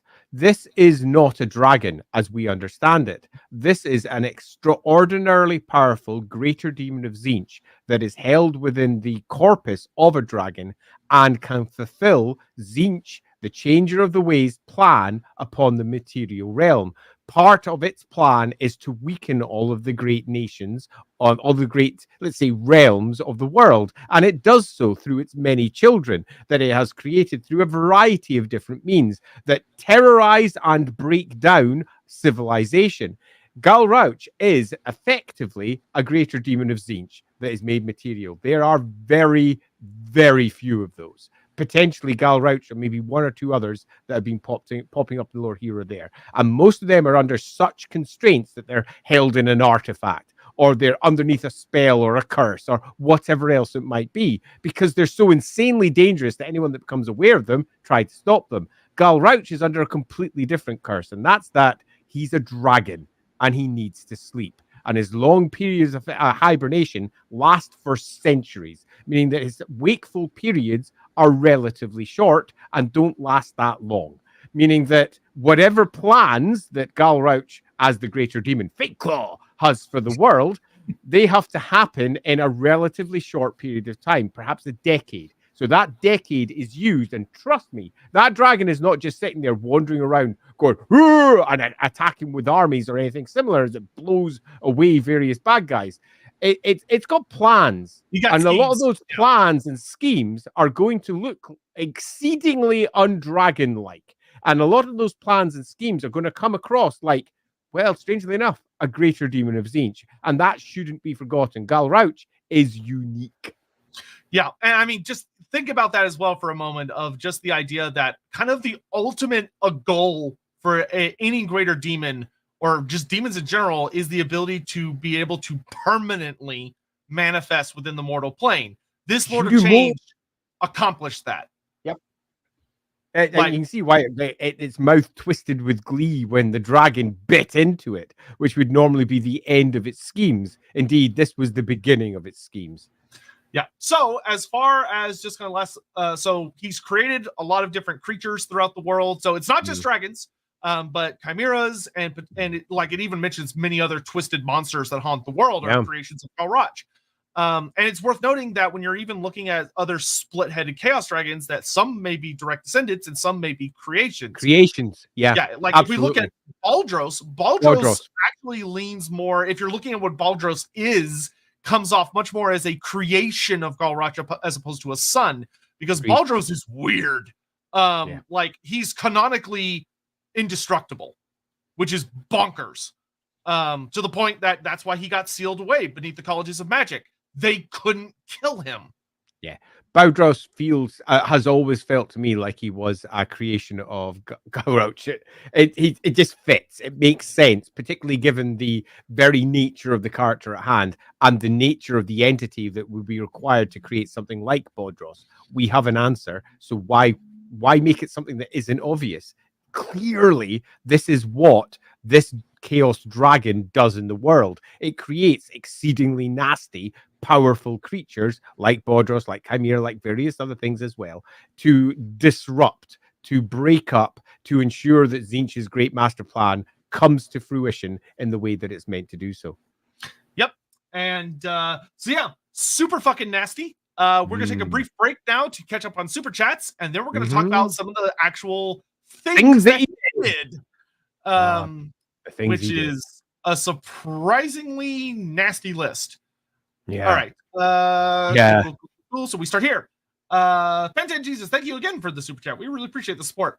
How many female dragons are still kicking, more accurately sleeping, around the old world? And did any encounter/survive meeting good old Galrauch? There are probably quite a few. Like we don't know what the likelihood of male to female is. It's probably about 50-50-ish of male to female dragons running around the world. There's actually some pretty hilarious indications that most people of every species would not be able to tell the difference between male and female dragons. They don't express extreme sexual dimorphism, so you probably wouldn't be able to tell. And as far as how many met Galrauch, probably quite a few, because he has a ton of kids. Yeah, it's very possible Galrauch. It's very possible Galrauch is an it. In Yeah, that that's it's also very very capable of laying its own eggs. It's very capable of laying its own fertilized eggs. It's very possible there are no terrorized dragons out there, and they're just Galrauch's magically born, crazy, twisted kids in a variety of different ways. It's also worth noting that, particularly with lizards, there's and some other species, but there is a strong indication that they can change gender, well, sexes, pardon me, if required by the circumstances they're in. That could be the case for dragons. Perhaps attaching some form of external sex to a dragon is broadly a mistake anyway, beyond how they may wish to present themselves. They're all going to be deep-throated weirdos after all. So how many are there? We can't say for certain because Warhammer never really properly answers that question, although the dragons definitely are male or female at certain points. It doesn't mean that they couldn't potentially switch. It doesn't mean that good old Galrauch requires anything weird, other. y'all. Yeah, totally. And trying to make everything have exactly the same, let's say, sexual traits as what we have in the real world is ultimately futile. Creating new cool shit is always worthwhile having a look at least. So in this particular case, I'd say probably a lot more than you first think, because a lot of dragons sleep and are never discovered. And how many survived the encounter? Very likely, possibly none. They might have just had the eggs laid and the whole process ended up with a very dead dragon. But I do think that having some form of traumatized dragon would be certainly something you could do, but it would be a pretty difficult subject to handle with any sensitivity. Yeah, and there are a lot of different dragons. I mean, there are dragons out there that are almost as horrific as Galrauch, and there's nothing chaos about them. They're just really fucking scary. Sounds great. You know, there's like oh, I can't remember what her name is, but there's a Umbra the Dread who lives out in the Darklands. She is fucking terrifying. And there's nothing chaos about her. She's technically a form of a death dragon, a really big one, and like the Chaos Dwarves are scared shitless of her. Tarmakon helps fight her, and all Tarmakon and his entire army, plus the entire might of the Black Tower, managed to do was force her to go back to sleep. that was the amount of damage they were able to do to her. So you know, there are dragons that could handle someone like Galrauch in a really. Now, watching them mate would probably be brain-meltingly awful, but you know, it could happen. What would happen if the demon was exorcised from Galrauch? Nothing good. Yeah, I think if Galrauch had it his way, he would die immediately. I think that possibly would be the only way to exorcise the demon. I don't think you are. This is a greater demon. Greater demons can't be exorcised under any normal circumstance. All you can do is kill the host. That's it. You're doomed. In the same way that the vast majority of demons in the Warhammer world, you can't exorcise them. Getting rid of them kind of doesn't work because the taint lies within forever. There is no easy way out of this. So in this particular case, I would suggest it probably couldn't happen. But that doesn't mean that it wouldn't make for a really fun story for someone trying to attempt it. Yeah. Exorcising demons is like, if you accomplish that, you're borderline a god in human flesh. Yeah, it's pulling off like there's a whole, like, one of the things that people are like, oh, Sigmar is a god, is there's a story about Sigmar exorcising someone, supposedly. Granted, but it comes off much more like a parable than an actual story. Yeah. But anyway, Isian, thank you so much for the super chat. Happy Lord Regurgitation Day. Yeah, that's a way to put it. Proud to say my starter group, the Uberschreik 7, are ready for a campaign. The Pirates of Lustria. Oh, nice. Any career books you recommend beyond Core, Lustria, and Winds of Magic? I would happily recommend the Warhammer Fantasy Roleplay Companion book from 2nd edition, which has a lot of worldly additions, so a lot of sea monsters and other things like that. If you're looking at 4th edition, I would also heavily recommend the Sea of Claws book, because it has a lot of fun rules about how to use naval vessels and stuff. Granted, if those rules are good or not, I don't know. I haven't used them myself, and knowing Cubicle 7's track record, but it does have a lot of really fun things to explore, like the Great Ocean, and does give a lot of really fun information that you can use. So those are the 2 books I would probably heavily lean on. Sounds good. Yeah. Also, the for 2nd edition, also the Tome of Corruption might actually have a surprising amount of good info. If you're looking for 2nd edition books, you can't help but say go check out the career book. Oh If yeah, you're of looking course. for Yeah, careers, the there's a ultimate whole career. book of careers, but that's going to be more making your own careers from existing ones. Plus, the careers in second edition are so different to fourth, where fourth includes 4 at least careers in one, where second is just lots of single individual careers. Yeah, Natantel, in Total War, should Galrauch be Tzeentch or Warriors of Chaos, Legendary Lord, Legendary Hero? In my opinion, I would have him be a Legendary Hero. That's kind of on par with like your Lord Croak, your Ariel, where he's like a really, really powerful character you're able to attach onto armies, and he has a bunch of unique gimmicks and abilities. And I would say it'd be fine for him to be available to both Tzeentch and the Warriors of Chaos because he originates from the Warrior of Chaos books. Actually, the first book he was introduced was Hordes of Chaos, which was actually Mortals and Demons combined. So I think it's fine for him to be available to both. And in his original rules, you could not take him as a general. You could attach him onto armies, but he very explicitly could not lead them. He was more like a horrific force of nature that showed up as opposed to a general. So I think keeping him that way is best. Could only agree with that. Although his later rules do give you the suggestion that as Greater Demon of Tzeentch, that sometimes leading is the correct way forward. Yes, and you can take him as a general in like 8th edition. They opened up his rules quite a bit. Definitely. Still loading. How would you end Galrauch in the end times? I would probably do a story of his Lord of Change pulling off some big scheme, but it builds up to I would lean into the tragedy aspect of it, where maybe Galrauch manages to successfully avert some terrible end by finally ending himself. And it's more about the involvement of some other faction or some other special characters who are able to break through the Lord of Change's control enough that Galrauch is able to successfully kill the demon, of course, at the cost of himself. Yeah, so what you really want here is a conclusion to the core arc of Galrauch, which is the great loss that Galrauch feels, eternally weakening him to the point that the greater demon can do whatever it wants using his body. So one of the ways, not better ways, but one way to resolve that would be having perhaps one of the descendants of his original pal being at the heart of a stab to try and break through to the Galrauch within, allowing them to break up the big, huge, nasty thing that it's attempting to do. But ultimately, it being Tzeentch, that success should be a failure. And by that, I mean they succeed, but by succeeding, they free the greater demon, allowing it to go and do what it actually wants to do, which is a really nice way of using Tzeentch in general, which is even when you succeed, in this case, we have freed the dragon has killed itself, the demon is gone, thank goodness, that mist rises up, and the demon is now free to wreak absolute havoc in a world where there's no vortex anymore. So what they've basically done is screw up massively, but Galrauch is free. Yeah, I agree, 100%. Commander Brown, hi guys. This time not so late. I missed the time when Galrauch wasn't the only progenitor of the Chaos Dragons, but also all the monsters in the Chaos Waste, which is what we talked about. We were discussing that, and I think that time hasn't necessarily gone. That time is just somewhat more opaque. Yeah. If you want to run with the idea that he like created a couple of other species, I think that's totally viable. Absolutely. Jonathan Scott, how would the Cathayan dragons interact with / fight Galrauch? Also, is there any connection between him and the Chaos Corrupted Cathayan dragon?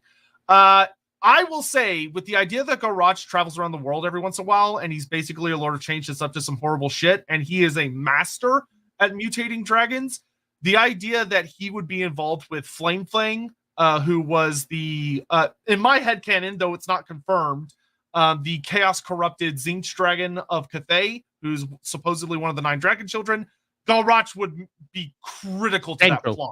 Like, he should be a huge player in that plot. Yeah, and if he's not, then whoever wrote the lore dumb fucked up. Because if you need to make the corruption of such an entity big, special, and interesting. And there are few entities out there that match that capability, but Galrauch is one of them. So definitely. Yeah, especially if you're running with the idea that you have this dragon child who you're kind of exploring their story, and the story is that they try to go out and stop Galrauch alone to like prove themselves or to do some kind of thing, maybe against the advice of their father or some of the other dragon kids, and that ends up leading to their corruption as they entangle with Galrauch. That would be a very, very good story to tell. Yeah, good story to tell. Completely agree. Sigmar performs exorcisms to the mercy of Galmaraz meeting your face. You're not wrong. Yeah, you're not wrong at all, actually. Nope, you're not wrong, Miss Pig. It's Yeah. pretty much straight on there. Yeah, in Age of Sigmar, he literally does that. If you get bonked by Galmaraz and there's anything redeemable about you, you will literally be redeemed. Okay, so we're going to dive into some specifics. Yes! So, Galrauch has a couple of really, really cool moments where he pops up throughout the lore, where he basically terrorizes most races at least once. Mm-hmm. I think for the story that I would like to start with, because it's just kind of in his book, so it makes it easy to kind of knock out, is that although we do not get the name of it, there is an entire dwarf hold that Galrauch destroys. We do get the name of it. Oh, we do? Go ahead. Yeah, it's Carrick Flag. Really? Yeah, it's Carrick Flag. And that's mentioned in damn. that. Yeah, I know. Oh, damn. Okay. Oh, damn. For those of you who know your lore, this is one that's astonishing. But yeah, it does get named Carrick Flag. And it only gets named in one place that I'm aware of. I can screenshot it. It's White Dwarf number 274. I know because I went and found White Dwarf number 274 in my old book. So White Dwarf number 274 makes it very clear. Now, here we go with White Dwarf number 274's version, which is not necessarily the same as the rest. I'm going to drop in an extra couple of details before that. Almost all of the stories of Galrauch, I apologize, come really late. We don't really get much of what he does during that. In fact, I'll pause there for you to. Yeah, sorry, we missed this, and I just want to call it yeah, real quick. Would you say with the actual dragon trying to kill itself, it succumbed to despair? I wouldn't actually say Galrauch has succumbed to despair, actually. No. I think if he had succumbed to despair, he would have given up. Yeah. That's big. Don't mistake how dramatic and dark his solution is to being giving up. It's not that he's like, oh, I'm going to die because I'm not willing to fight anymore. It's, I will never stop fighting until I'm dead. Yeah, that exactly. Yeah, Galrauch, the Golden Drake does not give up. I don't think despair is correct here. Galrauch has been given a host of different things that he's done in his time, but almost all of them are almost at the end times, or at least the 500 years leading up to that. The only one with a nice clear date is around about 1846 in the 8th edition, where Galrauch is attacked. Well, isn't attacked. It shows up in 7th for the first time. Pardon? 7th edition is the first appearance of that timeline note. Yeah, so is that 7th, thanks. Where the Hung and the Orcs are having themselves a big, huge, massive fight on the outside. And it's an enormous battle. And Galrauch wakes up because of the din, or alternatively, because this is possibly one of the ever-chosen attacks, and the Orcs of all people are holding it I was about to say, I love the idea that the Hung got an Everchosen, and that this is probably taking place like above the Darklands, and the Wah is what is stopping the Everchosen. Which I think is brilliant and would make for a perfect story. So this is my headcanon of what happens. Galrauch wakens up, and let's imagine ourselves, if we can, an enormous horde of Orcs, a truly enormous one. And on the other side, a seemingly never-ending horde of Hung coming down from the north. And Galrauch wakes up, swoops over, and attacks the lot of them. Doesn't attack one side or the other, just lashes out, because clearly this is not part of the Greater Demon's plan. It either doesn't want to be awake, or perhaps you could argue this is a moment where Galrauch himself is awake, and he's stopping an Everchosen, which I think is also a super fun reading of it. It's worth noting, to reinforce Andy's point, that Galrauch has specific rules where if you rolled the worst case scenario on his Spirit of Galrauch check, like you rolled a 12, Galrauch wouldn't attack himself.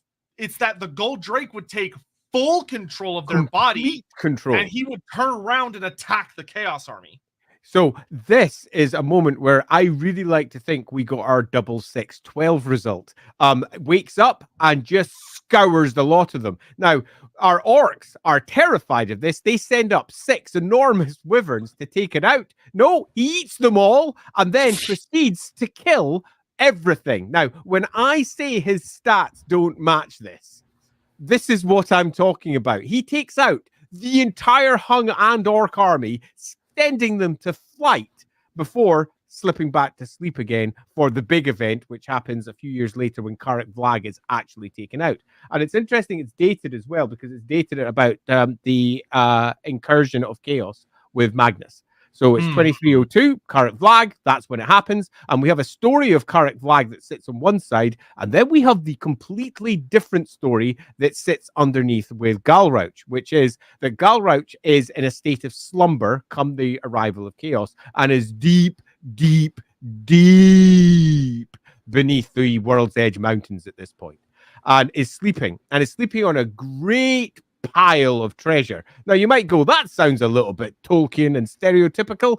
Well, yeah, there's clearly a reason that it's been done, because all of this treasure is cursed. Every single last piece of it by the Greater Demon. The Greater Demon has basically set itself up as one gigantic dwarf trap. This is a honey trap, and it sits there down there beneath one of the dwarf holds, one of the most northerly dwarf holds, as a giant dwarf honey trap. And guess what happens? As the world is waxing with magic and the dwarfs are sniffing out the craziest stuff that may lie below, they find Galrauch down below.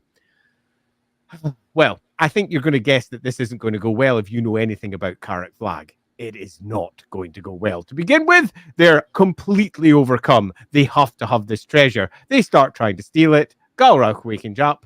And to cut a very long story short, he's already inside the hold in the tunnels. So all of the wards, all of the runes, all of the great defenses the dwarves have in place to stop the arrival of something like Galrauch don't matter, because they've built out and incorporated the dragon's lair within their hold. And it seeps through the tunnels and murders all of them.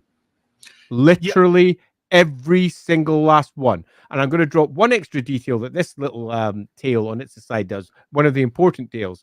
So extraordinary is the magic that is unleashed during the course of this to take out the dwarves, that Karak Vlag falls into the realm of chaos. That the entirety of the hold falls into the realm of chaos, and at this material point where Karak Vlag used to be, it slips in and out and is a complete repository of demons hidden in the center of the World's Edge Mountains, but wrapped up with all of the winds of magic, making it impossible to find. Basically, this story that was dropped in a White Dwarf sets up the whole idea of a massive demon host that can be led out from the World's Edge Mountains at any time they wish. But there's, of course, on the other version, some other details too. Yeah, plus, if you're running with the idea of this Lord of Change doing what he can to set up events, this is now a huge ally for Kislev and the Northern Defenders against the Chaos Hosts that's now been completely removed from the equation. So there's no longer a dwarf ally that will come from the east. It's fascinating as well, because unlike some of the other tales of Karak Vlag, there are survivors. They are marked as clearly having survived and come out from the hold, saying that the enormous quantity of sorcerer's blast coming their way shattered all of the runes, completely destroyed them. The hold was wiped out. But unlike some of the other Karak Vlag stories, where they say nobody knows what happened, it specifically calls out that there were survivors and that they passed down over to the rest of the Karak Angkor, and they mentioned that the northern hold had been lost. This contradicts other sources, but be aware, this isn't uncommon. As the entirety of this hold collapses to chaos, and with the waxing of the chaos winds, Galrauch then comes out and is active for some time. It's marked in that story that he'd been sleeping for centuries by this point. And given the date, which is 2300, it does suggest that this is the first time that he's been awake since he took out the Hung and he took out the Orcs, because that was about 500 and a bit years earlier, which I think nicely matches with centuries. It's super perfect. So Karak Vlag was taken out by Galrauch. That is as confirmed as you can get in any article. That's what happened to it. And it's horrendous what he does to the place, because it collapses into the realm of chaos, gives him enough energy through all of the souls that he eats, through all the artifacts that he takes. The honey trap that he set before for the dwarves is sprung during the great incursion of chaos. He wipes those dwarves out, except for a few that apparently get away, and then rises out to take part in the Great War against Chaos, and possibly, given the nature of this, was probably at Prague or probably at Kislev Gates alongside. well, as we all know, as of our kill, the ever chosen at that point. I am deeply hoping we'll get him for the old world, because if they bring that narrative back, which they've been doing a pretty okay job with bringing back certain stories for the old world, that would be a beautiful way to reintroduce him into the setting. Absolutely would, because it completely fits in and it really does set up everything for the old world really neatly. And it's from this point that Galrauch does apparently the vast majority of his old world gubbins. Before that, as it marks in this particular article, before that he'd been everywhere else in the world. And it's at this point and onwards that he, for example, goes to Bretonia and goes to his next big, big thing. Lenguin de Lac. So this story is really fun because it reinforces what Andy just said, and it actually introduces something that Galrauch does in particular, which is that when he attacks a place, he doesn't just destroy it, he violates it. So Lenguin de Lac, we don't know exactly where it is in Bretonia, to my knowledge. It's somewhere in Bretonia. But there is I can't think of where it might be. Yeah, there's a city which, based on the name, it's next to a lake somewhere. But there is a city in Bretonia that, for whatever reason, Galrauch is drawn to it. Likely because there were some great heroes there, or some other reason that it was pivotal in a particular plot. But whatever reason, he goes there and he attacks the city, and it's a massacre. He obliterates everyone. And once again, you know why he attacked? Did you mention why he attacked? Pardon me, my brain was away there. No, go ahead. Why did he attack? Okay, so he attacks because the Duke de Lac had recently slain one of his kids. And by that I mean one of Galrauch's kids. So Galrauch's flying around and senses that one of his kids has been slain down there. So swoops down to see whether they are effectively worthy. They are not. They really are not. There's a big skull of the dragons. It might even be two skulls. Can't recall the story directly. Two skulls of the dragon that are sitting on the battlements. And down comes Galrauch, the daddy of all dragons, to basically take revenge for the death of its own child. But it's fair to say that when it sensed its own child, it wasn't so much going down to see, oh, I wonder who killed it. It was more, I wonder if this one's worthy of me, and went down to check it out and found it dead at the hands of humans, which, as we all know, is about to go very wrong for the poor humans. Yeah, so Galrauch unleashes hell upon this place. And once again, when thinking about what Galrauch is capable of, you're talking about an elder dragon who unfortunately got a stat list that didn't improve with additions, even though it should have. Like, he was kind of a very decent standard dragon originally, and then dragons went up to being like 7s and 8s across the board, but he stayed at 6s for some reason. He really should have been 8s across the board, which would have been more thematic, because 8 is the number of chaos. But anyway, that's neither here nor there. So he shows up, and this is a dragon that has 2 heads that breathe 2 different forms of fire. His original, more golden drake head breathes really powerful actual fire, but it's that incredible flame that's on par with the mightiest of star dragons. And then his more nasty head, it breathes literally the breath of change itself. And what's worth noting about the breath of change is, bar none, this is one of the most powerful breath attacks in Warhammer Fantasy. It's one of the few things they got right about him in the later editions, where in 8th edition, his breath of change is, if you're touched by it, it is toughness test or die. Yep. Like, no ward saves, no regen, no armor, doesn't matter how many wounds you have, toughness test or die, because you basically mutate into a chaos spawn and just collapse in on yourself. And that's the weaker Warhammer version of it as well. Let's be fair. If that was sitting on tabletop fantasy roleplay, it would be awful. Oh, yeah. From a lore perspective, it would be so much more powerful, even. Yeah. It's instant death. Awful. It's not a good death either. It's not a clean death. It is as your body bursts. A little bit like you've just had Fleshy Curse cast upon you. The chaos spell, Fleshy Curse, where you basically just turn into a mutant. It's truly awful. Yeah, so Galrauch, and also he's one of the most powerful Tzeentch wizards. Like, he was a full-on level 4, except for he had the Loremaster trait, so he knows all the spells known to Tzeentch. And then he was also originally a spell breaker, which meant that any spells cast upon him, he could just choose at any point during the battle to go, that one there, dispelled, and roll a die on a 4+. I destroy the spell from your mind. So he's a proper powerful. Yeah, that's the other thing. You have, imagine damsels or prophetesses trying to unleash magic to thwart him, and not realizing that this is Galrauch, not a mere dragon. So he just looks at them and goes, no. And their magic just ceases to function. So anyway, moving back to good old Duke de Lac. Duke de Lac has a mighty chaos dragon that has just landed down in his lands, with both of its heads unleashing ear-piercing screeches, as he, on his bright white charger, comes out to go and meet him, much as he had met the previous dragon. Now, if you know anything about good old Bretonnian heroes, you know they are not so easily stopped. Not just because they have the favor of the lady. As we all know, a Grail Knight is basically a superhero.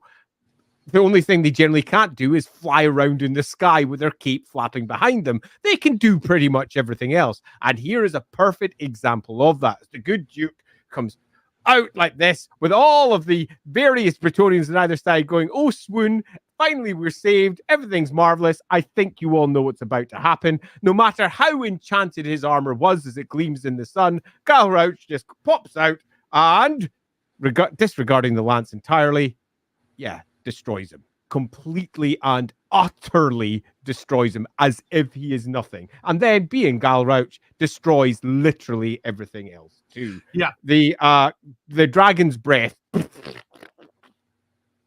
does that to the good old Duke. What's interesting is, just like at Karak Vlag, he causes a permanent damage, which is that Languin de Lac, such is the horrific amount of sorcery and magical flame and all that shit that he unleashes here, that it becomes permanently locked in an eternal night. Yeah, and interestingly as well, the tales that are left of the place are, this is the repercussion for killing one of my get. Which I think is a fascinating view of how the sort of stories that have led out of this. If you kill one of mine and display it like so, I will not only crush your people, I will take down all of your towers. I will wipe out every single last living soul, and I will banish anything that comes to normal life within that area. As we say, Galrauch is not just a simple greater demon. He's a manifested greater demon with all of its powers, and is also apparently quite vindictive. But I think that that's almost certainly apparent. Greater demons of Tzeentch, after all, are all working to a great plan, and they are not so easily swayed from great plan. Yeah. So those are two very famous instances. There is actually another appearance of Galrauch that not a lot of people know about, because it's only in a Black Library novel, which is actually the Sigvald novel, which is, once again, kind of goes to show how stupid powerful he is. Because Sigvald, everybody's favorite absolute douche of Slaanesh, and one of his favorite adopted son, actually faces off against Galrauch as part of his epic saga. Now, granted, this is right before Sigvald becomes like the modern super epic badass Sigvald, but he already has his regenerating armor. He already has his legendary sword Sliver Slash. Like, he's already like incredible.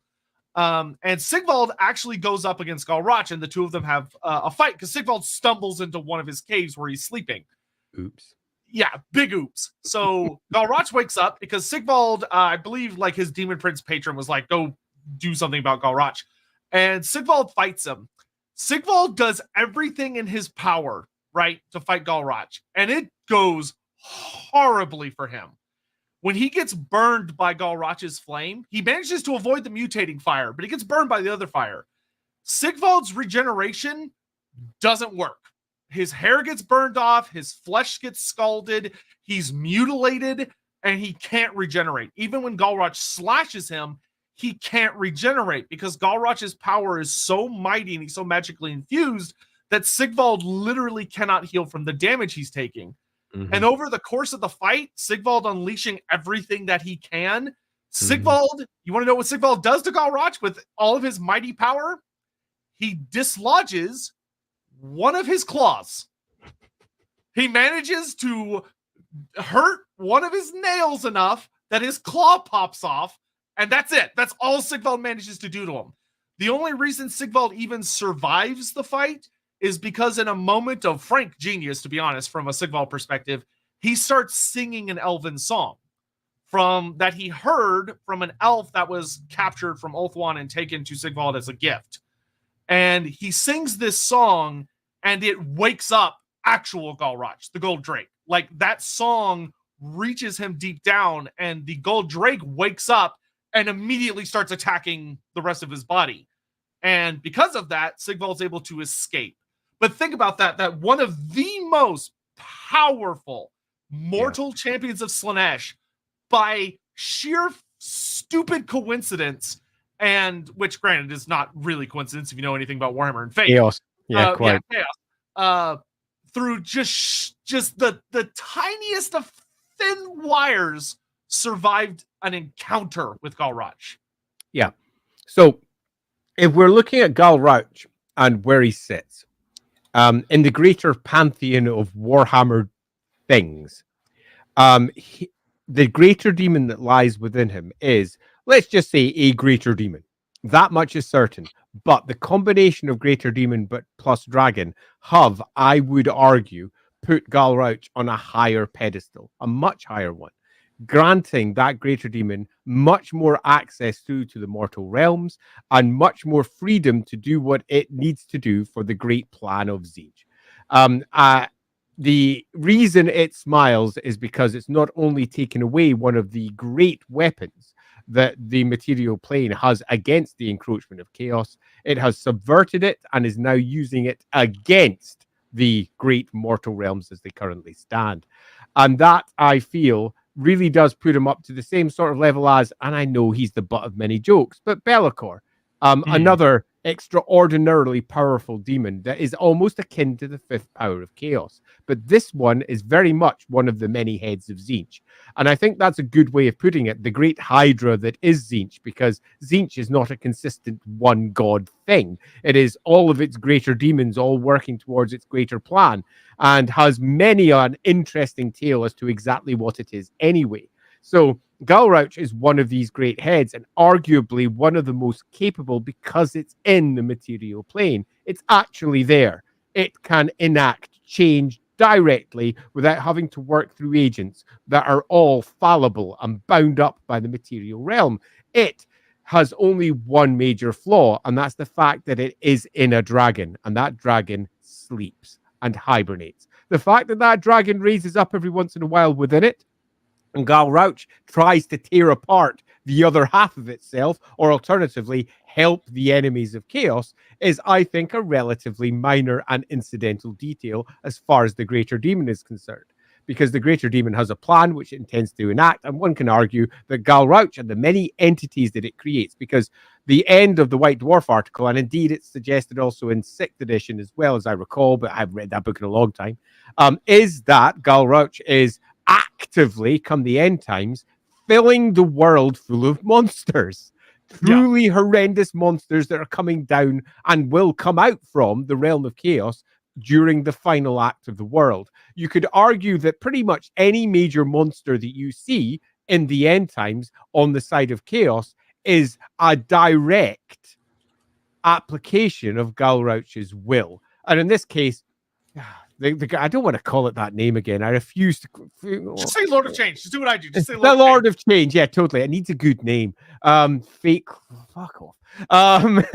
The Lord of Change that's within it is directly responsible for the end times as we understand it, and to reinforce. I mean, it's not just important. You could argue that because of Galrauch, Archaon won. Yeah. And it's interesting to say that when you're thinking about Galrauch, like Andy said, this isn't just a dragon. It's not just a greater demon. It's not just a greater demon in a dragon's body. He's a creator god, which is horrific to think about. I mean, if you're looking at what a god is in Warhammer, if it wasn't underneath Tzeentch or a part of Tzeentch, it would be a god. Yeah. It would just be a material god. It would make the dragons in, say, Dragon Age look like absolute wusses. It would make the dragons in games such as, say, I mean, some of the dragons in Elden Ring are pretty mental, but it would make the dragons in many of the computer games you know and love look really small, and I don't necessarily mean small physically. I mean small in terms of their impact, small in terms of what they are. It is effectively a god, but it's part of Tzeentch. It's part of the greater entity that is the Chaos God Tzeentch. So it's basically a god within a god. In the same way that Be'lakor is effectively a god, and it has been desperately trying to become the fifth power of chaos, and has, as we know, not really succeeded. So yeah, Galrauch is not a small fry. Yeah. Also, holy shit! I just realized the time, so we're gonna blow through the very last bits of this, because we're running out of time. We can't be all right. We're only come up to 6. Wait, I forget. Do we go for 3 hours or 2 hours? We go for 3. Okay, we got all the time in the world. Never mind. Oh, great. I was about to panic. I was like, oh fuck. Okay, good. We're doing good. Okay. We're doing what we're supposed to be doing. Okay, good. All right. Sorry, had a stroke there for a minute about timing. Mandatus, the ancient dragon cave in Midland. It's said to be from the Far East, missing for eons. Would you say that's one of Ulrich's mistakes, or do you think Galrauch may be this missing dragon? Okay, so I found this one really fascinating. I'm really glad you brought up Mandatus, actually, because that ancient dragon cave has been discussed by more than one individual behind the scenes, and is often cited as justification for the Drakvald being the Drakvald. I will also note that Drakvald wasn't originally going to be called Drakvald. It was Darkvald, but they made a typo. But they liked the typo, so they kept it. Okay, so when one of the maps so it got marked as Drakvald in the Empire, so and that became the Drakewald of Dragon forest, and the whole Drakvalder mentality was suddenly changed. Its colors changed to the greens and the reds of dragons, as Drakvald itself became far more centered on dragon iconography before Drakvald was eventually destroyed many moons ago. And the idea that Galrauch could be that dragon was suggested and dismissed, I thought, somewhat sadly, behind the scenes in the attempt to try and create something that was unique for that area that was tied directly through to the old Elector Counts of Drakvald, and that they potentially had dragons on side in the same way that come the modern incarnation of Warhammer, you could put good old Karl Franz on a great Imperial dragon because of reasons. And they thought it might be nice to tie that in there. And I thought personally back then, because Galrauch was a thing by this point, it would be much more fun to have had this place be one of the sources of all the problems that the Drakvald has with beastmen, with monsters, and just take a look at the beastmen army list, all the crazy creatures you get in there. And for me, it was a really good point of basically saying that was his lab where he did stuff. And the result are things like Jabberslides and other horrendous monsters that make their way across the Empire. So to answer your question, I think it makes a really good answer. It's never been answered. So if you want to do that for your own games, I'd say go for it. I think it's great. And I would almost certainly go for, if you were going with that one, it being a horrendous laboratory that was used to create the worst that the Drakvald can offer. Yeah, I would agree immensely. I always found it funny that because Games Workshop refused to answer that, I don't know if Andy's seen it, the way that Total War tried to answer what the hell the Ancient Dragon Cave is, because they were like, oh, well, shit, we got to do something. They made it a map. And so instead of making it that like a dragon used to live there, and that was its cave, they made it where it was such a colossal ancient dragon that died that its bones are the cave. So it's the Ancient Dragon Cave because an ancient dragon died and its giant skull is used as a cave for people. Which is what my biggest problem with that is? I love that, but my biggest problem is if they ever make Galrauch in the game, it's got to be at least that big. Oh yeah, and it's like horrifically huge. Of course, it's not going to work as an actual dragon because Galrauch is a dragon like that. Oh man. Yeah, but that falls into, it's like, as much as we all love Kolek Suneater in Total War, he's nowhere close to how large he would canonically be. He would be at least 2 or 3 times larger at minimum. If he's not towering over the walls of the cities you're attacking, then he's too small. But I will say, yeah, I love that story. I love the idea that also opens up the idea for there to be myths about him fighting one of like the ancient gods of the Empire, whether that's Ulrich in a big final confrontation, or Sigmar if you want to make it something more contemporary. But you could do some really cool shit with that. I think Ulrich would make a great one. Yep. And Age of Sigmar with destruction factions have a different understanding of a two-headed dragon, Gorka Morka's chosen or so. And AOS, yes, 100%. I think they would very much, even in fantasy, the idea of a twin-headed creature being blessed by Gork and Mork is something that's introduced in a couple of places. Like if you read the Skarsnik novel, there's a goblin that has a mutation where he has two heads, and the Greenskins are like, obviously he's blessed by Gork and Mork. On mutant goblins, just as a small aside, we got forbidden from using them at all in Warhammer Fantasy Roleplay because Greenskins didn't mutate, which caused us immediate problems because one of the most famous scenes in the very first adventure in The Enemy Within involves a mutant goblin. And we had already established this. We got approval for it and everything. And I was just sitting there happy going, oh, the book's about to come. Everything's cool. We've still got our mutant goblin. We're cool. And then I got a call saying, you have to remove it. And I was like, wait, what? But the cover is finished and it's out there on the internet. It's got freaking 3 legs. It's out there. And they went, you're right. It is public. You can keep it this once. Thank fuck. Whoa! We will allow it. We almost lost one of the most iconic scenes because of Games Workshop's desire to ensure that their core models were always supported. And obviously, mutants are not supported by the core model releases of Warhammer. That's so silly. I mean, I feel like anyone could literally just turn around and be like, well, you haven't released like any mutant minis in forever, so like, hey, it is what it is. Yeah. Hammond, why Andy didn't call himself Galhammer? Disappointed. You're right. I could have. Or Rauchhammer. Rauchhammer. Yeah. Let's see. The Laughing God. Is there a bleeding of the personalities or influence of each other because of the greater demon in Galrauch? Feels a little undemony a bit to me. We have to keep in mind that because he's a material being now, he's probably not able to think and comprehend like he used to. He has to obey the laws of reality. He's no longer got an etheric presence. That is the bit that most people forget. And it was something that sadly I didn't manage to get in completely before I left from my last job working on Warhammer. When we were dealing with a demon that takes place in the very first book, Enemy in Shadows, where the demon had stopped doing what it was supposed to be doing because it was kind of digging being in the material realms. And it was now in a material mind with material thoughts, material needs, material things. And that was changing the demon, which is, of course, somewhat ironic, given it was a demon of change. And that was going to be a core irony of that character. And sadly, I didn't quite manage to nail that when I was doing my edits before I went, because I did my last edit and went, right, I need to put this bit in. Oh, I've resigned now. Off I go. And then the book comes out without it. And I'm like, oh, God damn it. I sent it. God damn it. Meaning that core irony was not put in place. But yes, material creatures have different issues. And a demon coming into a material entity and possessing it will be left in a material creature. So I would say that bleeding of personality, probably not. Bleeding of influence, probably not.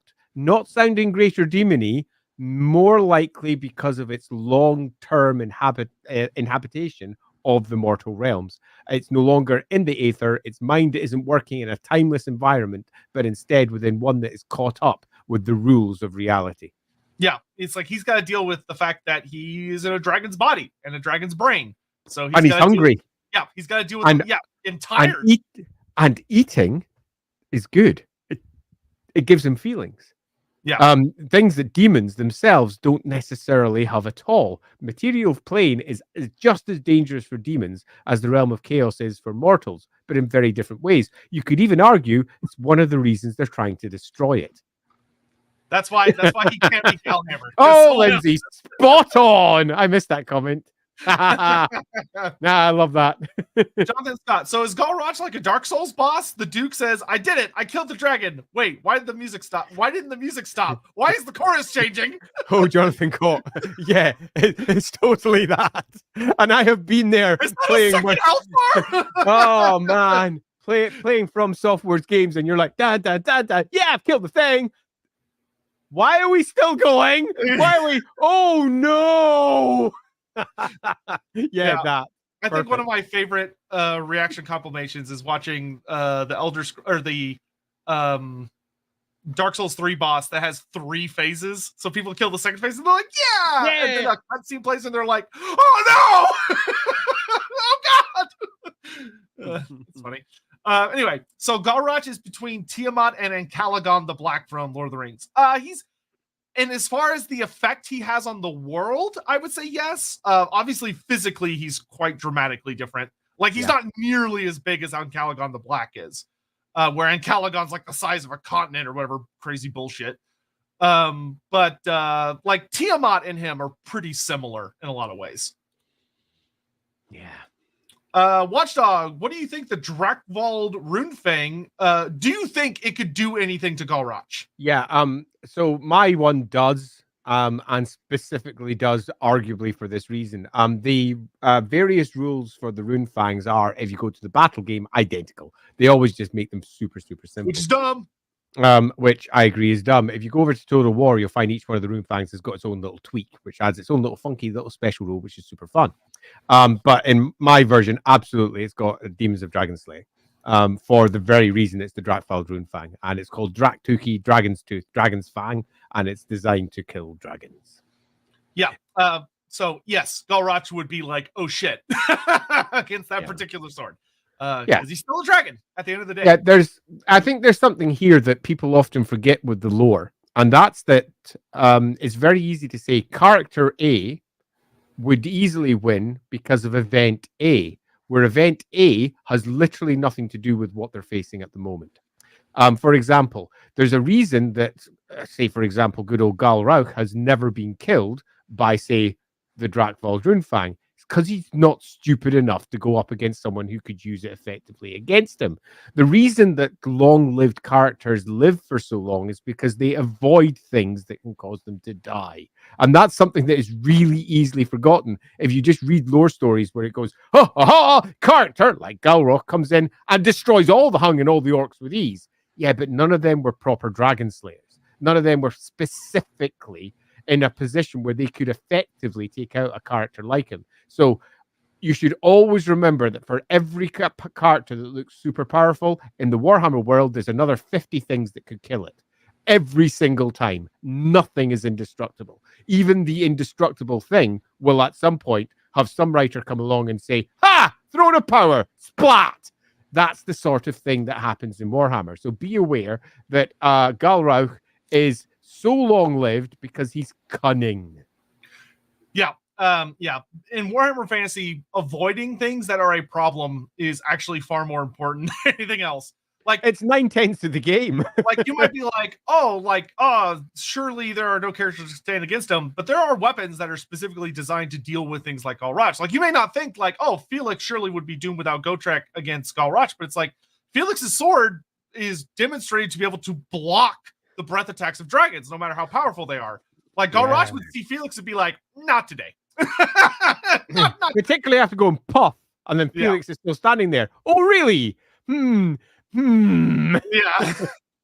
I'm going to go do something else. Eddie Vexray, if I understand it right, Galrauch's flame can cause horrible mutations that will kill whoever it touches. What would it do to someone who already has horrible mutations like Throg or Morgar? Well, they're two very different characters, but yeah.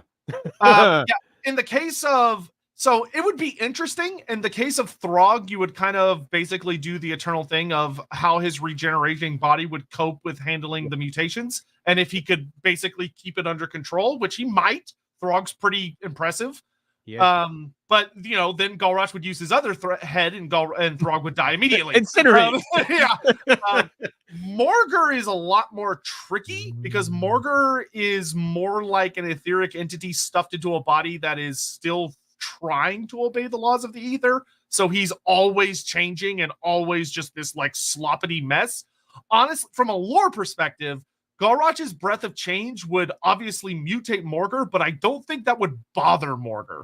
Yeah, I agree. In fact, my previous point of there is always something that breaks the rule. Morgar breaks the rule here. Nothing is immune to everything. Nothing is indestructible. Nothing is so powerful that it will destroy everything. There is always something out there that will be able to stand against your ultimate weapon. And you might go, yeah, but what could stop Widowmaker, the Sword of Cain? Well, gods survived being attacked by it, so I'm going to say quite a lot of things. They are enormously powerful weapons, yes, and this is an enormously powerful breath attack. But as we know, if we just look at the Warhammer rules, toughness chest, you survive. You can survive it. It can be survived. That's written into the rules. In terms of what it actually does on the battlefield, everyone just mutates and dies. But someone like Morgur, no. Morgur is pretty much the unique entity that will come out of that, looking at that dragon going, yeah, what's next? Incinerate. Okay, fair enough. Yeah, that hurt. I'll come back later, you bastard. Yeah, whatever. Damn it. Yeah, Morgur, I mean, that would literally be the equivalent of trying to pick up like a Molotov cocktail and throwing it into a burning building to put it out. Yeah. Like, you're not doing anything. Yeah, you need something bigger than a Molotov cocktail to take out a fire. Yeah. Electric Idol Story, love these streams. Any chance Lorebeard topic votes will include past topics that didn't win? Yes, we have been doing. If you pay close attention, we do that. Yeah, we do. For instance, Vlad von Karstein. That was a character who had lost a previous vote, and he had a second chance, and he won this time. Yeah, that was a super fun one, because we ended up in places that I think a lot of people didn't expect. And I think that's one of the joys of our streams. We're trying not to just simply state what a book says. We're trying to rationalize it all into something that makes sense given the stories that we have.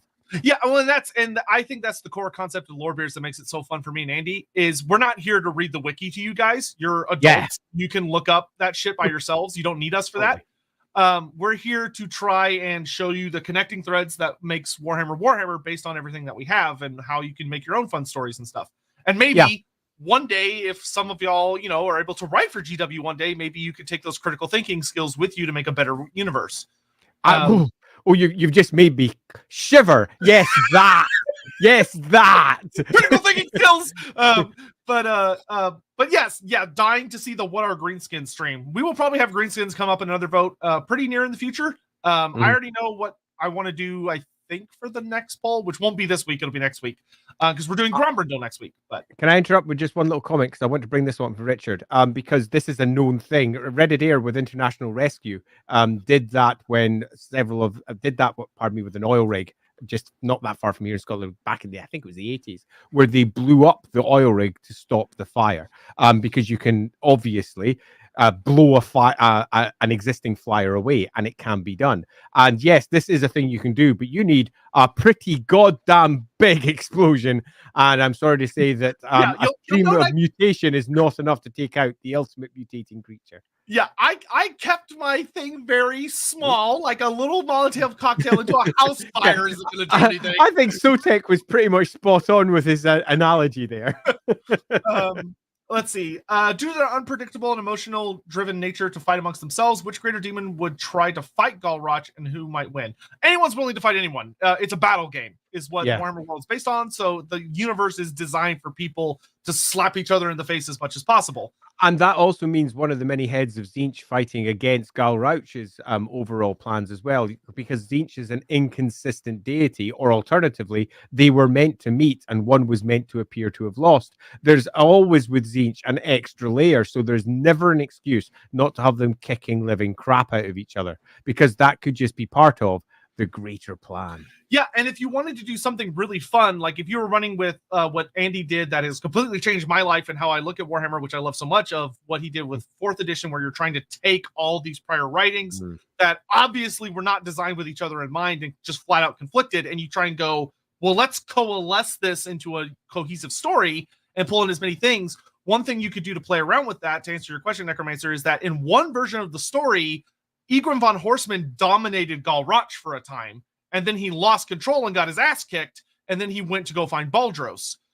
So you could take that story and do something with it, of maybe there is a tale that before Egrim freed Baldros from beneath, maybe he did have an encounter with Galrauch, and they faced off with one another, and they had a wizard's duel, and something happened there that Egrim eventually loses and then goes after Baldros, who's a more attainable thing. Or maybe Galrauch gives him the information of Baldros to play into the corruption of Egrim, and stuff like that. Like which once again could run with what we kind of were talking about with the Cathayan Dragonchild, where you could have Galrauch be this very critical character to the lore, in that he's corrupting a lot of really noble champions of the light, which would be very fun. Not just fun. I think that's a a brilliant idea, and I think it's something that many writers for Warhammer don't do, and that is their due diligence. If you want to write for Warhammer, Warhammer is always at its best if you've read all the books. Now, I don't mean every single last tiny novel, because many of the novels are filled with absolute nonsense that have little to do with the core lore as it's presented inside the battle books or anywhere else it might be, because individual authors might not have been edited as tightly as they could have been to ensure that what they were writing matches the Warhammer world. But I do mean every army list, read them all, including the older ones, because often the older ones, the later material doesn't contradict the older stuff. Indeed, it complements it rather than contradicts it. Read the roleplay books that are relevant to what you're doing. There is not an enormous amount of work there. There just isn't. And then when you're going on to a subject that is going to be your core writing point, go check the wikis. It's not hard. The wikis might say, back in White Dwarf number 274, it's Karak Vlag. Now, I'm not sure the wiki does say that because I don't know how good the wikis are, but I knew it was Karak Vlag because it's in a White Dwarf out there. And that's one of those facts that are super easy to miss if you don't read the White Dwarfs, but it's also super easy to go and do a bit of checking up. And it's our job here at Lorebeards to try and take all of those parts, because the writers clearly aren't, and try to rationalize it in a way that you can then go, okay, I see how that all makes sense, and I can see why I would try to make it like this in one of my games. Yeah, and I will say that if you're like, oh, but I've heard so many bad things about the wikis, the important thing, the best thing you can do for the wiki is to use it just like you would Wikipedia if you were actually doing a research project, which is don't take the article at face value. Scroll down to the bottom where hopefully they reference all their sources, and now you can go look up the original sources. Yeah, go read the source, because you'll often find the sources completely different to what the article says. The articles are a mixture of copy-paste and summarization, which are often not great. Yeah. Phil5991, do you think the other dragons have tried thwarting Galrauch because of the threat he poses to them? Yes, I think there is beyond a doubt that there are. It actually explicitly mentions in Galrauch's tale that many people have tried to kill him. A lot of great heroes have tried to kill him, and you could argue there are probably a number of dragons that have tried to kill him. Everyone has failed, but they've tried. Like, even talks about all of his various lairs are literally littered with the bones of heroes. So his current lair, wherever it be, is literally filled with not just the score, but the centuries of folk that have tried to bring him down and failed. In many respects, you could argue that Galrauch is a great limiter on the heroes of the old world or wherever else it happens to be, in that those that reach the power where they might be able to take out Galrauch are killed by Galrauch, meaning that Galrauch is basically ensuring that the world never achieves another Sigmar. Yep. Laughing God, Abarash with the Drakwold Runefang versus Galrauch. Galrauch that'd be a pretty fucking awesome fight. Yeah. That would be very, very hard for Galrauch, I think. That would be an epic battle. And that's what you're looking for with these things. The vast majority will just die. But then something like this comes up. I want to say this is a joke, but one of the things I actually want to lean into here is this is one of the beauties of Warhammer, if you're telling the stories properly, is that the forces of order are often very ill-equipped. They need to open up their minds and be able to side with people they might normally consider enemies. The idea of teaming up with Abarash and giving him one of the sacred Runefangs would be seen as one of the ultimate heresies. But if you're trying to kill Galrauch, that's one of the actually good ideas to bring him down. And Abarash is a character who would be willing to do that based on his characterizations. Yeah, absolutely. And indeed, if one were to write the end times, this is a fight that should be had, and Abarash should win and fall because of it. This is the sort of stuff that should have happened in the end times. The big what-if fights should have happened. Not, well, we don't really have anything here. We'll create a new character for this bit. We'll do a bit over here. We'll have an epic fight by this town that no one's ever heard of. We'll go and do this. But no, none of that really matters. What matters is concluding all the tales of the Warhammer world and concluding the tale of Galrauch. This would be a fine way to conclude it, particularly if it also ends with Abarash falling as he attempts to drink all of that blood down. Oh, that'd be amazing. That would be beautiful.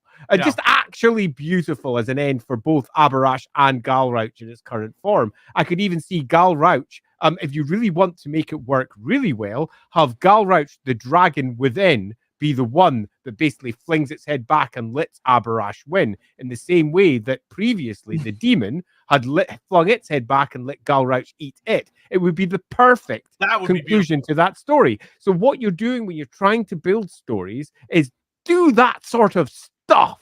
Let Galrauch do to the demon what was done to it. That's just beautiful in terms of a lovely resolution to the story. I'm not saying it's the best one. You could probably think up of another one. Literally just made this one off the top of my head as we're discussing it right now. But that's what I found that the End Times completely failed at doing. It was attempting to tell a new story rather than conclude the existing stories. Remember, guys, if you're telling an apocalypse story, don't invent any new characters. You don't need to. Yeah. It's the end. Yeah. Luigi, so is the reason why souls in the realm of More seem to become somber and less vibrant is that they are adapting to an immaterial environment? No. That's a really blunt and empty answer. Right, I won't go into any depth of this because we're not discussing the realm of More, obviously. And we could easily discuss the realm of More for some time because it's such an amorphous subject that has been so wobbly written by various writers over time. But is the reason this? The answer is absolutely not. The realm of More is not like this because of the various souls attempting to adapt to the immaterial environment they're in. Commander Ben, Count Mordric would take on Galrauch. Totally. That poor collection of tentacles and a piece of armor. Oh, Count Mordric. Count Mordric is, for me, a character that always amuses me because it's so clearly based upon a Michael Moorcock character that it's almost hilarious. And I love Count Mordric because of that. But I don't think Mordric's going to win that one. Yeah, probably not. No. As much as I love you, Commander Bond, I'm pretty sure that Mordric will be damned. Unfortunately, he probably wouldn't even manage to get himself killed because he's Mordric and his life just sucks. OMG4040, love your streams, guys. Got me into playing Warhammer Fantasy. Got me into Warhammer Fantasy lore. Listening to this while playing some Total War Warhammer. Keep it up. Excellent. Appreciate it. Thank you. Enormously appreciated. Sam Alden, who is in the lead for creating the most horrible monster / experiments in the world? Galrauch or Melchior on a particularly bad day? Or is it Throt the Unclean? Or is it it's probably Galrauch just because he's been around the longest. He's been around pretty much. You could argue that he's only been doing it for the last while until you look at things like, say, Chimeras and go, well, they've been around pretty much forever, haven't they? Is that him? If it was, then the answer is Galrauch. It's like Chimera showed up after the Cataclysm, and Galrauch was created during the Cataclysm. Yeah, totally. And you've also got to remember that characters like, say, Melchior or indeed the Skaven or whatever, they tend to be relatively focused in their studies in that they are only creating creatures of a particular type, where I think Galrauch is almost certainly responsible for anything that it can possibly figure out. And it's got a pretty big brain. My joke answer to your question would actually be Goros Warhoof, the sire of 1,000 young, because canonically he literally bones anything that moves, and it somehow produces children that are horrific monsters. I don't know how that works, but it does. Goros has got some. He's got some interesting things going on. All fields are fertile. Yeah, he's got quite the superpower. T-Ball 31, you said the Durthu stream that he comes out even against basically anything in Warhammer. Would he beat or come out even with Galrauch? Durthu versus Galrauch would be the textbook definition of a kaiju battle. Yeah, it would. And I think would be super fascinating. I think Galrauch is not stupid enough to bother trying. It's not what it's there to do. The only reason to do that would be in an end time situation, an end time scenario, and that is where you have your epic kaiju battle. I would say they are on relatively even footing. Is a reasonable way to put it. Jonathan Scott, future idea: Galrauch versus Kolek kaiju fight. Obviously, I take this as a joke comment, but I will say there is actually something to this if you wanted to have fun with some stories. Where Kolek is a dragon ogre of the oldest type. He is a Shaggoth. This is a character who hates dragons. He would not tolerate Galrauch at all. I like this one. Yeah, so there is actually some pretty, like, whenever you're dealing with, like, oh, where's the best ways to have chaos infighting? This is a perfect example of chaos infighting, where Kolek would take huge issue with Galrauch as an entity. Yeah, absolutely. I'm agreed, is what I say to that. Yeah. So, yeah. Anyway, Joe Miller, hey, lads, I was wondering something. Apologies, I've already asked. I'm about an hour behind, but could Galrauch ever beat the possession? Sadly, I don't think so. I think it's the fact that he's even able to hang on is such an extraordinary, impossible act of will that it's bonkers. Like, literally any other character in this scenario, their soul would have been completely, like, devoured. Yeah, I mean, at its simplest, there was a trap set up, and that trap was attacking Galrauch at the weakest possible point. And if it succeeded, the greater demon has won. And it succeeded. It attacked at the dragon's weakest point, the most powerful dragon left alive in the world, and got it. And that is fundamental. It's stuck now. This is its new existence. Its only way out is going to be self-destruction. And the only way it can stop what is happening to it is that. And that is also manifested in the rules. Quite literally what Galrauch attempts to do whenever it gains control, kill itself. So I think, sadly, the answer to this is no, it's never happening. Yeah, if it was a story not in the Warhammer world, maybe. But in the Warhammer world, no. Yeah, agreed. Yeah, I will say, I do want to give a call out to everyone in chat that says Skull every time Andy brings up Michael Moorcock. I'm going to need to start doing these streams with my own drink so I can do it myself and join you. Get myself some Jack Daniels and neck it each time I go. Oh, man. Hammond asking the really important questions. Why isn't Charizard a dragon type? He's only fire flying. Because Japan wanted the dragon type to be unique. So they only wanted one of the original 151 to have it. That's the genuine answer, as silly as it is. But it's silly. It is silly. It is silly. At least one of his mega evolutions has dragon type. So there's that. Charizard X, gotta love him. All right, Cody Smith. Can a demon only have aspirations in the material world where time and space mean something? Do demonic entities only reproduce in the material world?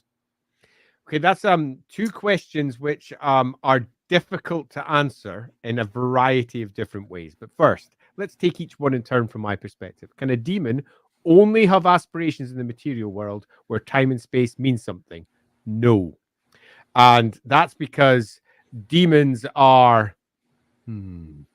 So, this is hard to sum up in a pithy phrase, but demons are manifest will in a particular direction, which will involve aspiration at points, as in end goal material that they're going for. Now, you might go, how does that make sense with no time? I'll give you a way of making it make sense. I can only exist when X happens. So their goal is to make X happen so they can exist. But then you go, but how could they be fighting for their own existence? Because there is no time in the aether. They will exist at some point. They don't exist yet. So their entire aspiration, so to speak, would be getting into the material realm to make an event occur so that they exist. That would be a weird way of making an aspirational demon. Do demonic entities only reproduce in the material realm? Do they reproduce at all under normal circumstances is the first question. The answer is yes. Take a look at plague bearers. We know that they reproduce through the material world, but that's not the only way they necessarily create plague bearers. Is it the only way that they reproduce, as in get more of them? The answer is clearly and objectively no, in that there are a variety of etheric entities that have been born in the aether and never come out of the aether. They are in the aether, which means that do demonic entities only reproduce in the material world? No. Yeah, and there's even examples of demons creating other demons that are kind of like what you would kind of view as their children, though it doesn't work. It's a mind fuck is really the easiest way to put it, but the general answer is no. There are ways to do it. Absolutely. So thanks for the question there, Cody, because they are surprisingly deep, but fortunately they have relatively clean answers. So I've gone for the short and simple answers rather than go, let's have a big discussion about what demons are. I think that will be a stream in and of itself. Galrauch uses flamethrower. It's super effective. I mean, it would be. I mean, his flame breath is really fucking strong. He is. Nasty. And then Darthu tries to block. It's not effective. I mean, fire is definitely something Darthu don't want to deal with. Yeah, I think that's a clean way of looking at how Darthu would face off against the dragon. It would be difficult. Yeah, it would be difficult. Yeah. Phil 5991. Doesn't demonic possession always eventually kill the host? Are dragons fundamentally immortal? Right. So this is something that we discussed earlier in the stream, where demonic possession always kills the host. But are dragons fundamentally immortal? And I think that the word immortal here is the problem. The word immortal has been used even by Games Workshop in multiple different ways, whether you have the immortal you cannot be killed version, or the immortal you will never die of old age version, or the immortal you'll just keep on going regardless option. So by one definition of the word, dragons are effectively, particularly when they're old, immortal. Particularly the big original ones, they just keep going. But are they immortal? That's a completely different kettle of fish, and clearly no. Many of them have died in a variety of ways. And equally, I think the more important question here is not so much are they immortal, it's how resistant are they to chaos? That's the big one. Because if you're in a host that is entirely resistant to chaos, yet you've managed to possess it, that host is never going to properly corrupt and die. And that's ultimately what's happening here.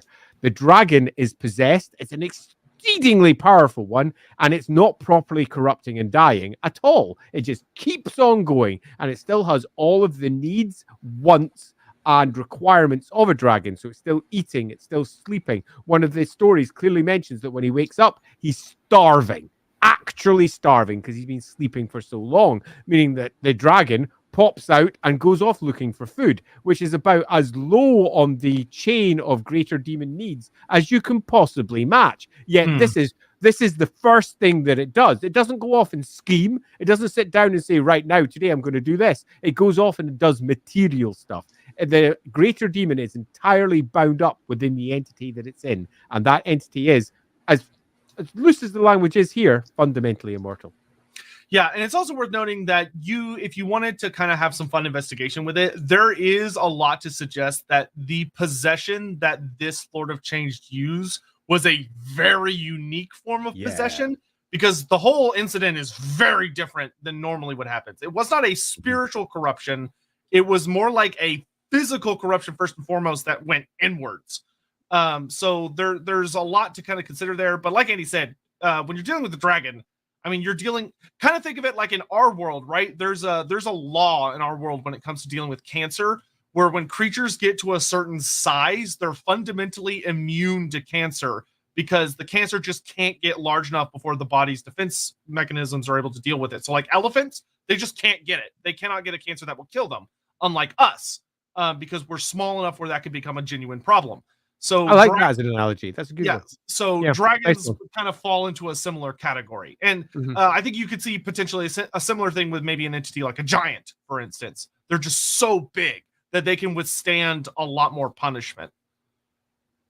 That's interesting. I like that as an analogy. It's a good one. Yeah. Yeah. So I think it's time to get into questions. It isn't, because Grease's Goldtooth has just dropped in. Son of a bitch. I like your new profile pic, Grease's. I'd love to see a scene where Galrauch and Kolek argue and nobody knows what they're talking about because their beef predates the old ones. Well, I mean, you have to keep in mind, it wouldn't be the dragon Galrauch that Kolek would be arguing with. It would be the Lord of Change. If anything, you'd actually probably see a situation of the Lord of Change trying to convince Kolek why they should work together, or why Kolek shouldn't try to kill him, because he's not really a dragon. He's serving the same thing. And Kolek being like, I don't actually serve the gods. We made a deal. Fuck you. I'm going to kill you. Which is what would make the dynamic so fun. Yeah. And then we got one more in here from Hunter. What is the Mardag? Is it a demon of corn? Yeah, well, it's originally a demon that was popped up in it wasn't even a demon of corn, but there was a demon of death And it was an incarnate element, if you want to know it for what it actually was, I suppose, of Mardag and the Viadag that were presented in Warhammer Fantasy Roleplay First Edition. There have been various attempts to rewrite them to match lores at various editions, where they generally go for the incarnate elemental of rather than saying that it's a greater demon of instead. So in that case, it's much more likely to be viewed as an entity of Shyish than it is to be a demon of Khorne, in my view. Yep. All right. So, question times. Question time. Can Galrauch beat Grombrindal? I don't know. That would literally be a battle of demigods. So there's what Grombrindal even is kind of a hard question to answer. We'll talk about that next week. The answer is yes by 1%. There you go. There you go. All right. Once again, if you ask questions, but we already answered it, I am going to skip it just to make things move smoother. So don't be like, oh, he skipped my question because he hates me. We already talked about it. So I'm just going to go ahead and skip over him. I mean, he says that, but I reckon it's more the hate thing. I hate you people. Let's see. How could you not know what we were going to say in advance? Let's see. What do you think would happen if Galrauch and Baldros met? Well, they probably have met because Galrauch likely created him. But Baldros doesn't seem like the most sane entity. He seems like he's kind of one of those creatures that's gone completely mad due to his change. So I don't think there would be much of a discussion. Here's a have the Aesir ever attempted to put Galrauch down? Yes, absolutely they have, and they have failed multiple times, and they have failed every single last time as well. And that is ultimately probably the story I think I would quite like to tell with the end times as well, because that's really where the story began, and it's really where the story probably should end. Yeah, if I was actually going to put a character up against Galrauch in the end times to try and tell a tragic but fitting end theme, I would probably have Emmerich and his dragon go up against Galrauch, because then you have this, what an elfin dragon used to represent and what Galrauch used to be going up against what he's become. Be a good way to kill Emmerich. Yes, I agree. Yeah, good way to kill Emmerich. Yep. Let's see. If the demon was removed from Galrauch, would he be able to live? No, he'd probably die. And if he didn't, he would want to. Yeah, I'm pretty sure that there is no if here. The demon can't be removed. It is what it is now. Yeah. Let's see. Until someone writes an alternative, of course. What would Galrauch do for a Klondike bar? It would be part of one of his grand and horrible schemes that would come to fruition with him getting a sweet, savory treat. There we go. Sweet, savory treat. Maharaja of End. Is he a figurative father or a literal father? He's both. Yeah, both. Yeah. Would I implement? Let's see. We already answered that. I would make him a legendary hero. I think it fits better. Is Galrauch related in any way to the Cathane dragons? No. He's an Ulthwani dragon. So he's a Western Drake. Western dragon. Malasar. So for real, who is the true father of dragons? There is no canonical answer for this because there are different interpretations. And it's almost certainly going to be overwritten again. Yeah, it's probably going to be some brand new ass bullshit dragon they pull out of their butt. Yeah, probably. And who suddenly wakes up and they get to drop down and give them stats of 7 instead of 6. Dies to single cannonball. Wow, what a threat. Bloody hell, what a threat that was. Yeah. Dawi asks, is Galrauch more Tzeentchian in nature or has become more pure chaos? He's explicitly Tzeentchian. Because he is a Lord of Change. Yep. I mean, when we say Galrauch, I actually think it's a complete misnomer. Galrauch is the dragon, and the spirit that lies within. The entity that we're referring to here as Galrauch is, in fact, the greater demon of Tzeentch. So you're saying we should call him Fate Claw? God damn it, no! Freaking Fate Claw. I can barely bring myself to say those You words. can tell there was somebody sitting at the keyboard writing the 7th edition book, and he's like, oh shit, this thing should probably have a name. Fate Claw. There you go. It's you dragons. Wait a minute, dragons have claws. Yeah, but it's a greater demon of Tzeentch. It has talons. Greater demons of Tzeentch have talons. Oh no. Oh no. Super funny. All right, Akuma King. Yeah, no. We already answered all these. Could the Cathayan Emperor purify Galrauch? That is a genuinely interesting question because of what we talked about with the Celestial Dragon Emperor apparently being able to do that to certain creatures. So maybe? I'd say probably not. Yeah.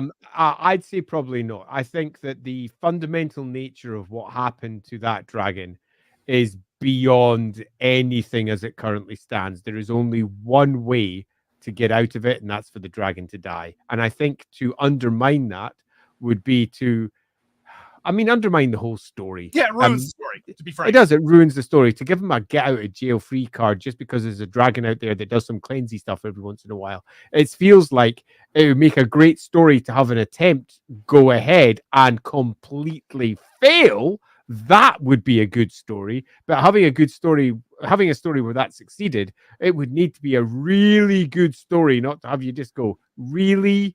That's what you chose? And I would also argue that Shen Yang could not do it. He was able to do it for creatures that had chaos in them, like they had been mutated and they had like a fair amount of chaos corruption in them. But that's very different from an entire greater demon possessing your entire mortal form. Yeah, it's very different degrees of severity. Mm-hmm. Behemoth's boy, since Games Workshop has a history of borrowing ideas from Middle Earth, are there any similarities between Galrauch and Glaurung, the father of Middle Earth's dragons? I don't think that's that big of a stretch. I mean, is there any similarities between anything in Middle Earth and the various Lord of the Rings lore and Warhammer stuff? Yeah.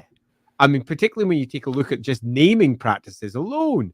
They're quite clearly influencing each other very strongly to the point that you're almost like, this is just really bad Middle Earth fanfic with minced up names that don't understand the linguistic roots of the names that were chosen by Tolkien and have just taken similar sounds and gone, yeah, that's what we're doing. So the influence, yes. However, they have become their own thing over time. Yeah, that's why I actually tend to like Draupnir as the father of the dragons in the West more than Cal Galanos, because Cal Galanos is literally just Encalagon the Black. Like he's literally the exact same. Yeah. Let's see. What kind of meals could ogres make from Galrauch? Probably nothing that would not mutate the living shit out of them. It's the greater demon of Tzeentch. They'd all die. Yeah. It'd be bad. It would be bad. Really would be kind of hilarious, though. I'm not going to lie. But, I agree. It would probably be a bit of a rough time. I mean, that's going to give you some wind. Yeah. But sometimes ogres are pretty good about taking mutation in stride, so you never know. Jaunty Scarecrow, how do regular dragons feel about chaos dragons in particular? Depends on the type of dragon. If you're talking about like Ulthwani dragons, they probably see them just flat out as abominations. If you're talking about some of the old world dragons, it depends. Old world dragons are a lot more malicious. They're very intelligent, but they tend. That could be because they're actually descendants of him. Yeah, it could be. They're not all twisted weirdos. Just a good chunk of them are. Yeah, but there are some dragons that don't really give a shit about the difference between chaos and not chaos. They are like, I've got me and fuck everyone else. So they probably would just see them like other dragons and not really care. I mean, take a look at what good old Galrauch did to the Great Chaos Horde. He ate it all. So it's not like he hasn't done some good things. Yeah, true. Ryan Litch, what is the general opinion of Galrauch by the other notable Chaos Line characters? To stay the fuck away from him, generally. I mean, I would be pretty goddamn scared of it, even if I was a kick-ass motherfucker. It's ancient in a way that none of them can comprehend. Yeah, Galrauch is very explicitly a character that all other Chaos characters avoid. See what's happened to Sigvald, right? Sigvald nearly fucking died, despite the fact that he was already at that point insanely powerful. Galrauch, you're not just dealing with a dragon, you're dealing with a greater demon of Tzeentch. Dragons already can be exceedingly powerful magic users and intelligent and exceedingly hard. But add on top of that the cunning awfulness of a greater demon of Tzeentch plus all its extra magic. Yeah, screw that. Yeah, and it's worth noting, a lot of people tend to get into their idea that there's like, oh, I'm Chaos, you're Chaos, we're on the same team. That is virtually never how it works. 99.99999% of the time, Chaos people all fucking hate each other because they're all in each other's way. They don't get along, generally speaking. And if they do get along, it's usually because they're using one another to accomplish some kind of goal. But Galrauch is even fucking scarier because A, it's a Lord of Change, which are duplicitous as fuck, and B, at any moment, Galrauch could theoretically wake up and decide that he's back on Team Good and just massacre everyone in the room.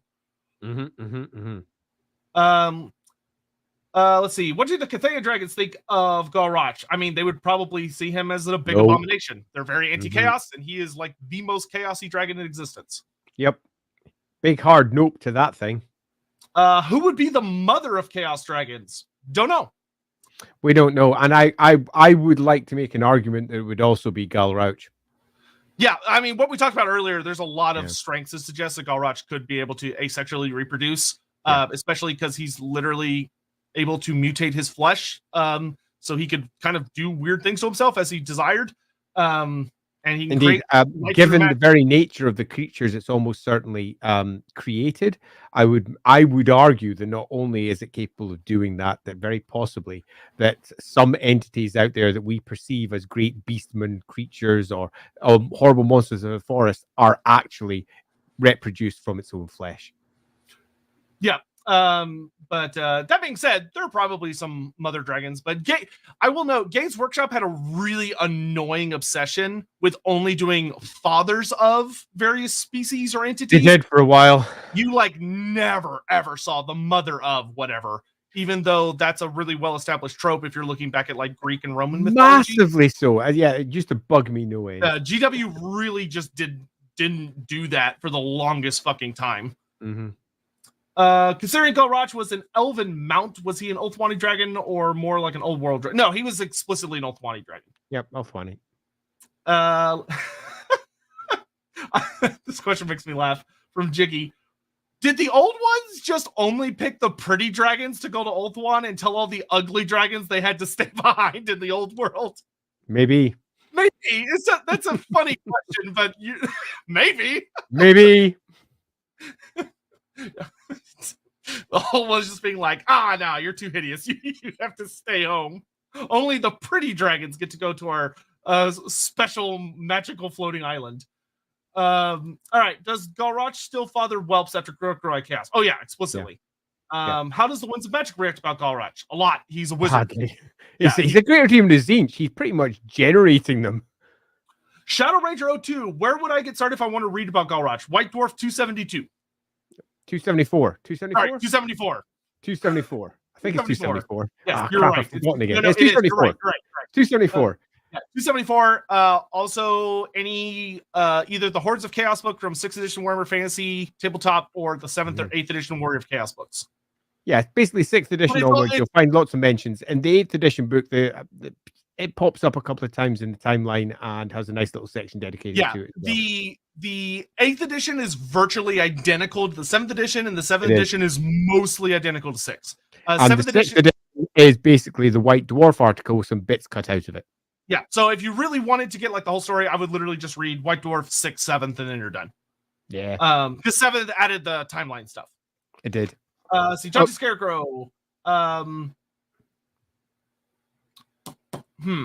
How did the Lord of Change's possession of Galrauch differ from Bellacor's attempts to possess mortal bodies, and why was his permanent without destroying it? I think we covered that pretty heavily, that it's a matter of scale and resistance. Bellacor had an obsession with trying to possess humans because he wanted to possess an Ever-Chosen. Yep. Which is what kept getting him into trouble. Let's see. Techies, I'm glad you like Galrauch. That's a subjective question, but I'm glad you like him.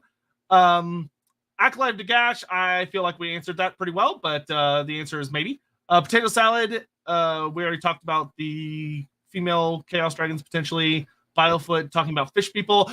Funny you mentioned fish people, though. When I was doing research for this episode and reading through the 7th edition book, I didn't realize there's actually a fish people fact that I had missed in that book. Is there? Where? Yeah, in the timeline, there's a story that talks about a chaos fleet is sailing the ocean, and a pyramid comes up from under the water and like in the middle of their fleet, and a giant army of fishmen attacks them from this floating pyramid. I was like, did I miss that? I was like, what the fuck? How did I miss this? Oh, God damn it, that's annoying. Yeah, I can't believe I missed that one. There's a sunken pyramid full of fish people that can apparently breach the surface and attack people. That's the Fishman lore. Yeah. So apparently the forces of chaos win, but like what? All right. Hilarious. Let's see. How often do chaos dragons give themselves over willingly versus being slowly corrupted while they sleep? I don't know if I've ever heard of a single dragon that got corrupted by choice. Yeah, me neither. And I imagine you could probably tell a good tale about that if you wished, but it's not one that I'm aware of. Yeah, Sir Beardington. And the new Old War lore, it implies that the Dragon Emperor was the strongest, being pre-Old Ones. That said, how close do you think the gap is between him and post-corruption Galrauch? I imagine the Celestial Dragon Emperor, because there's some very specific shenanigans that are going on with him, is more powerful than Galrauch, but it would be more of a fight than you may initially suspect, because Galrauch is so much stronger than he's given credit for. Him versus Shen Yang would be like probably the biggest possible dragon fight that could happen in the modern age. Super fun though. Oh yeah, it would be super fun. There'd be a lot more. It would be much more about spell casting than probably anyone would initially suspect. It would probably be much less of a physical battle than you would think. Is Tzeentch the only one with dragons? No. It's very explicitly mentioned that although even the split head chaos dragons, which are often seen as Tzeentch dragons, they are descendants of Galrauch and have a Tzeentchian flair, but they could be dedicated to any of the great powers. And a lot of them are undivided, but you could have like a Chaos Dragon of Slanesh or a Chaos Dragon of Khorne or Nurgle or whatever. They might have the two heads. They might have a completely unique design. That's totally viable. I mean, Skrullex, not Skrullex, Skradrock, I think, is explicitly a Khornate dragon. Can Embrick use his special powers to interact with Chaos Dragons or Toad Dragons? Not Toad Dragons, because they're not dragons. They are called dragons. They are explicitly not. They're just big fat reptiles. They are more akin to the dinosaurs of Lustria than they are to dragons. Chaos Dragons, though, he could. There would be a really interesting thing to explore there. Emric is said to know how to use the dragon song to very dramatic effect, to the point where that he literally had a tabletop rule where dragons could not attack him in close combat. So he could interact with Chaos Dragons, though there would be stories to tell there that would be interesting. Why do most dragons not lead any factions at all now? Because most dragons do not give a shit about mortals and don't want to deal with them. The Celestial Dragon Emperor and the Moon Empress, who's technically not a dragon anyway, are very unique in that regard. Like, why? I mean, think about it. Would you want to lead a civilization of ants? You theoretically could. You're powerful enough to do it. But you look at them and go, God, they're so boring. And like, they don't live very long. And I can't talk to them very well. Like, this is stupid. That is probably how a dragon would feel about leading mortals. Yep. I like, this is a cool question. It's not technically, it's kind of related, but I do like the question, Andy. Let me know what you think about this. Do you think going forward in the lore that the idea that the high elf moon dragons could have any kind of relationship to the Moon Empress could be explored as a possibility? Yes. There you go. I think it was super fun that we start tying the lore together with nice, neat bows, which currently is not the case. There's lots of discrete lore, which looks like it should be tied together. And we've discussed this in previous threads as well, concerning Moonfire and various other representations of how we could tie that all together. So yeah, go check our previous streams. We've discussed this to a degree at some length. Yep. Why are toad dragons called dragons? Because humans named them. Because humans named them, yeah, totally. Humans are constantly naming things that have got similar qualities as, you know, like a dragon turtle. Dragon turtle is Warhammer as well. It's not really a dragon, but it does breathe fire, and it's a turtle with a big long neck. Yeah, generally the way humans work is if it's large and it's a reptile, they're going to call it a dragon, even though it's just not. True fact. Let's see. How would Galrauch and the other Chaos Dragons react to each other? Galrauch would, as has already been marked in the lore, he will test them to see if they're worthy, and that means he will be eating some of them. And those that are useful will almost certainly be put to use. Yeah, and dragons tend to be very territorial creatures that often do not like sharing space. Yeah. Let's see. We've talked about that. What are some other methods to create chaos dragons? Lots of different ways. They could be sleeping on a. Like it could be spells are cast on them, or demons are involved, or they're sleeping and a chaos cultist finds them and casts a big ritual, or they could be sleeping on top of a powerful artifact, or they could eat something that's particularly bad. It just depends. Yeah. How long is a piece of string? There's going to be as many answers to that as there is chaos entities out there attempting to bring them under heel. Snow Sith, Andy, I beg you, could you describe Galrauch in a Wolfrup stat block? Could I? Yes. Will I off the top of my head? No. I would like to sit down and have a good think before I do that. I'm currently arguing with myself concerning some old elf characters that I'm statting in the background and exactly how silly I want to go with them. And I'm changing the XP rules a little bit to explain the numbers that I'm hitting at, because the XP rules in Warhammer Fantasy Roleplay have an upper limit, and they shouldn't. The upper limit was only put in place because of scale, because of space limitations, and because I didn't like the bloody way it had been done anyway. I didn't argue too much about how it was getting changed. So I am making a change to that so that I can handle my top tier elves in a way that seems a bit better. Once I have that in place, it'll be much easier to then in turn handle something like a ridiculous dragon. There you go. Just put a 1000 in every characteristic for now. No, 6. Yeah. 6. 600? No, Six. just 6. Just 6. Weapon skill 6. Someone sneezes on him and he dies. Weapon skill 0 if you go with the early version, or 6 if you go with 8. Well, you know what, this is a small side. What really bugged me was the changing of its leadership to 9 in 8th edition. Holy I know, shit. it's so At least silly. 10 previously made sense. 9? Get out of it. Yeah, his breath Fucking attack got dumb. better, but his stat line got worse. They also got rid of his ward save, which was super dumb. Yeah. He had a 5-up ward save back in 6, and they got rid of that, which was stupid. Anyway, Sigvald. Can you tell us more about the song that Sigvald sung to Galrauch to make him go crazy? Was it the dragon song? No, No. The story actually tells you what it is. If you go back to the scene where the elf is singing it, it is a lament. I want to say it's a lament about like the tragedy that Ulthuan has suffered. But it's not the dragon song.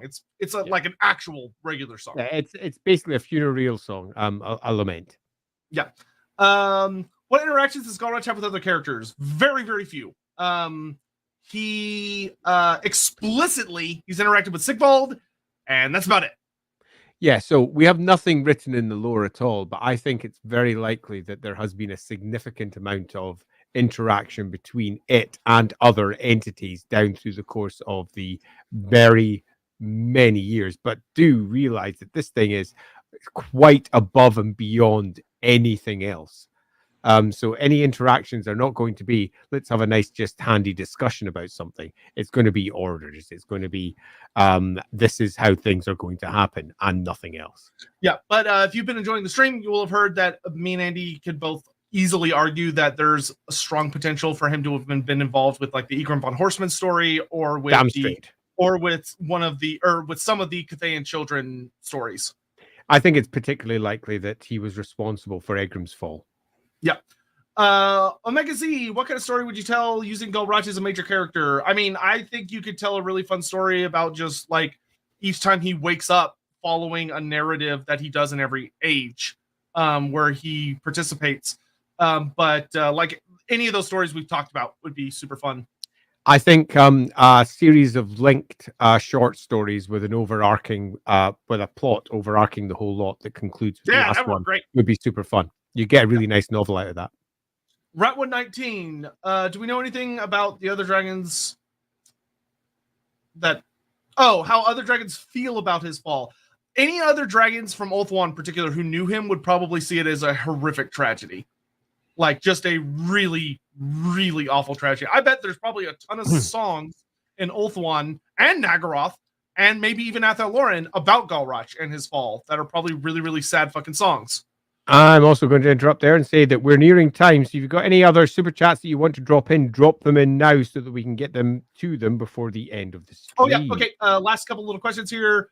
How do I imagine Do you think he would have looked very different if he had been corrupted by a different god? I honestly don't think the other gods would have really been able to corrupt him. It would have been a very different thing. I think he was. I think of all the gods, there's only one other that could have come close, and that would probably be Slaanesh. But at where they were in time at that point, Slaanesh had no chance. Tzeentch and Tzeentch only, I think. Let's see. Is it plausible Galrauch had shown with Goros Warhoof? Implausible. Well, is it possible? I guess. But probably not. Who's Draupnir? He's said by the elves to be the father of dragons, so he's likely the father of the Ulthwani dragons. How many dragons would have survived the age of the old ones first coming? We have no idea. There's no strict numbers out there. It's anybody's guess. Yep. Could there have been any other dragon-led empires that we do not know of? Or maybe their lords went into... Well, there were said to be multiple realms of the dragons before the old ones showed up. What happened to those realms? Is it because they died or they just went to sleep? Who knows? Mm-hmm. In Age of Sigmar, we have cosmic dragons. They're linked to the old world. Are they linked to the old world dragons, or the two separate entities? They're very separate entities. The cosmic dragons of AOS are said to have kind of always been there, or at least have been there for unspeakable ages. They might have slight relations to some of the old world dragons, but they are not truly physical beings. They are literally entities of Azerite stuff. Yeah, they're living constellations, so they're not flesh and blood in a typical sense. If in the Imperial Zoo of Altdorf there's a dragon, or so I've heard, how the hell does the Empire manage it? No, the Lord does not agree with itself on that. So I have a short story that I wrote about that ages ago. I'm still considering posting that, but it doesn't make a great deal of sense outside of the context of the world that I was writing at the time, so it doesn't really help. But in my version, it was an ancient dragon that lived in caverns beneath what is now Altdorf since the time of the elves, and the elves left far too swiftly, and the dragon was sleeping, so had to be left behind. So it was an ancient elf and a red dragon at that. And as to how that turns into what becomes the later Imperial dragon, that was covered in the said story. But yeah, there's lots of different ways it could be answered. That would be one way. Yeah, I think the most modern story I read in either 8th or 7th edition is some random guys found an egg in the middle, the Great Mountains or something. And we're look, dragon egg, which opens so many questions. Yeah, I was I'm not having that. No, that's a bullshit story. Yeah. If you want it to be like a big Imperial dragon, it's got to have big Imperial roots. Yeah, I agree. Yeah, the thing is that the Imperial dragon, when you read its actual profile, is always implied to be incredibly ancient. But then most of the stories, because they're oh shit, how the fuck do I fit that in a zoo? They try and make it a younger dragon, so there's a huge every time massively conflict.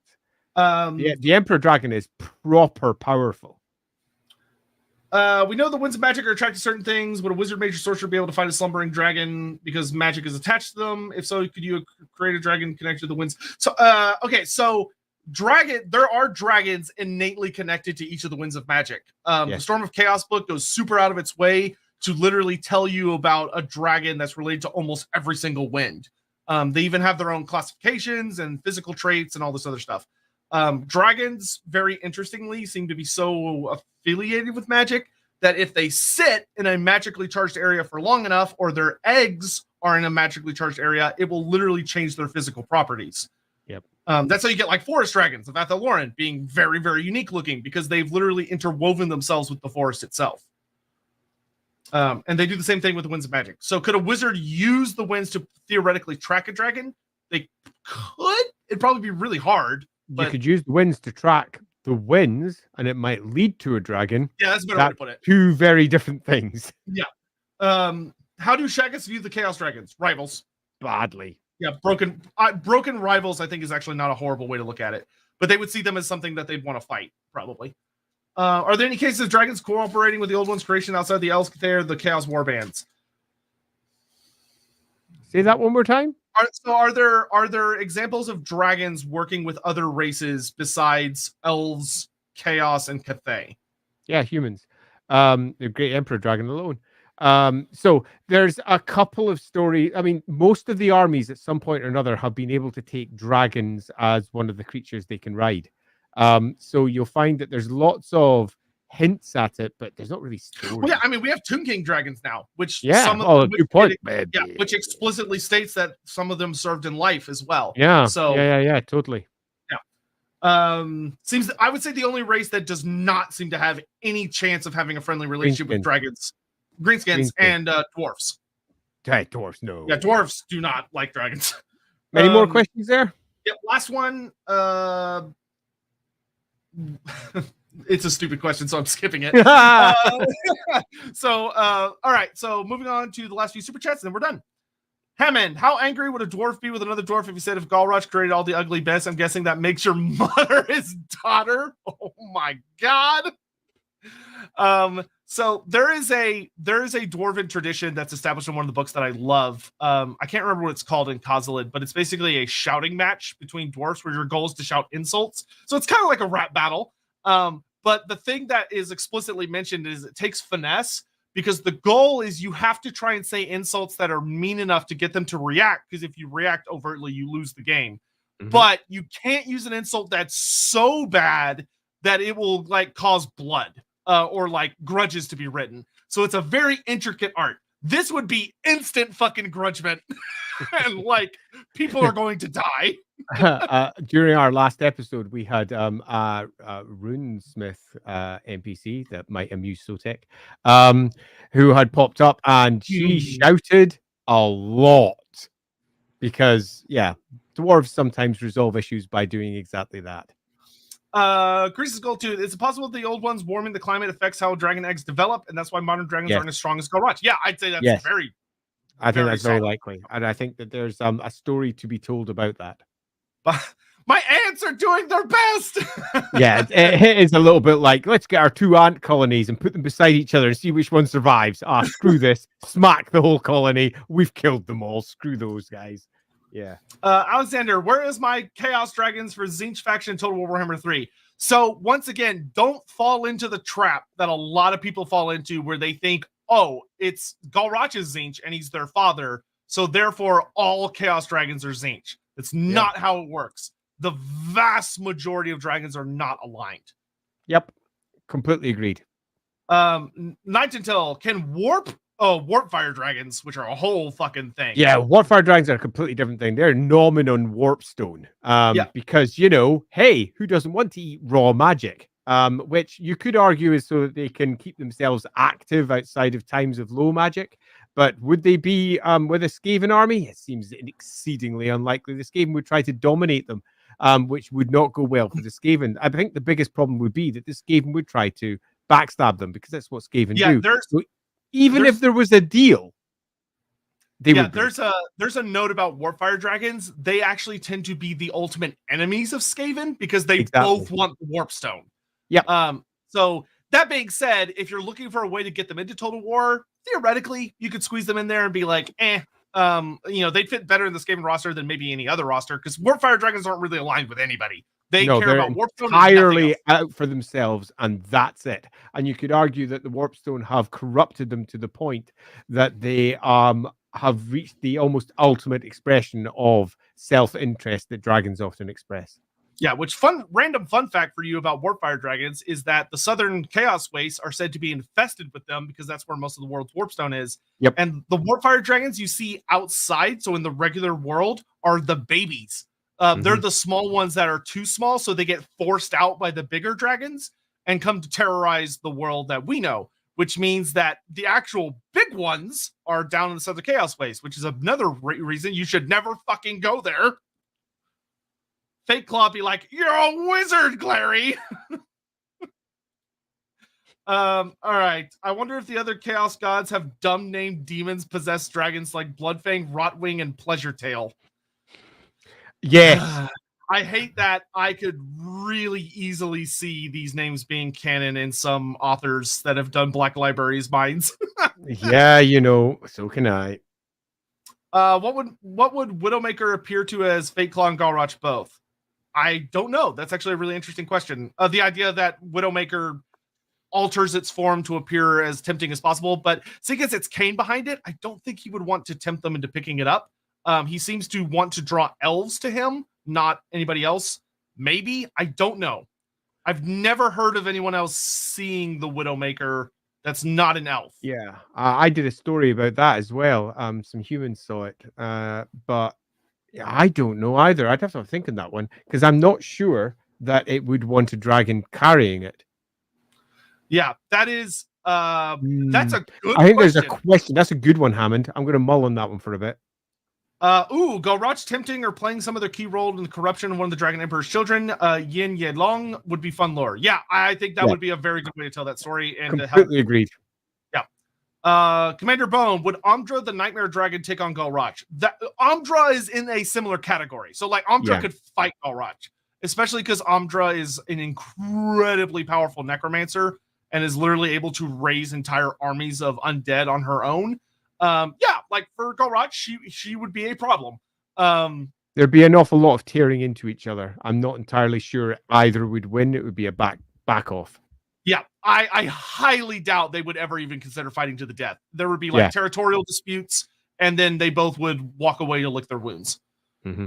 And that is the end of today's stream. Awesome. It isn't.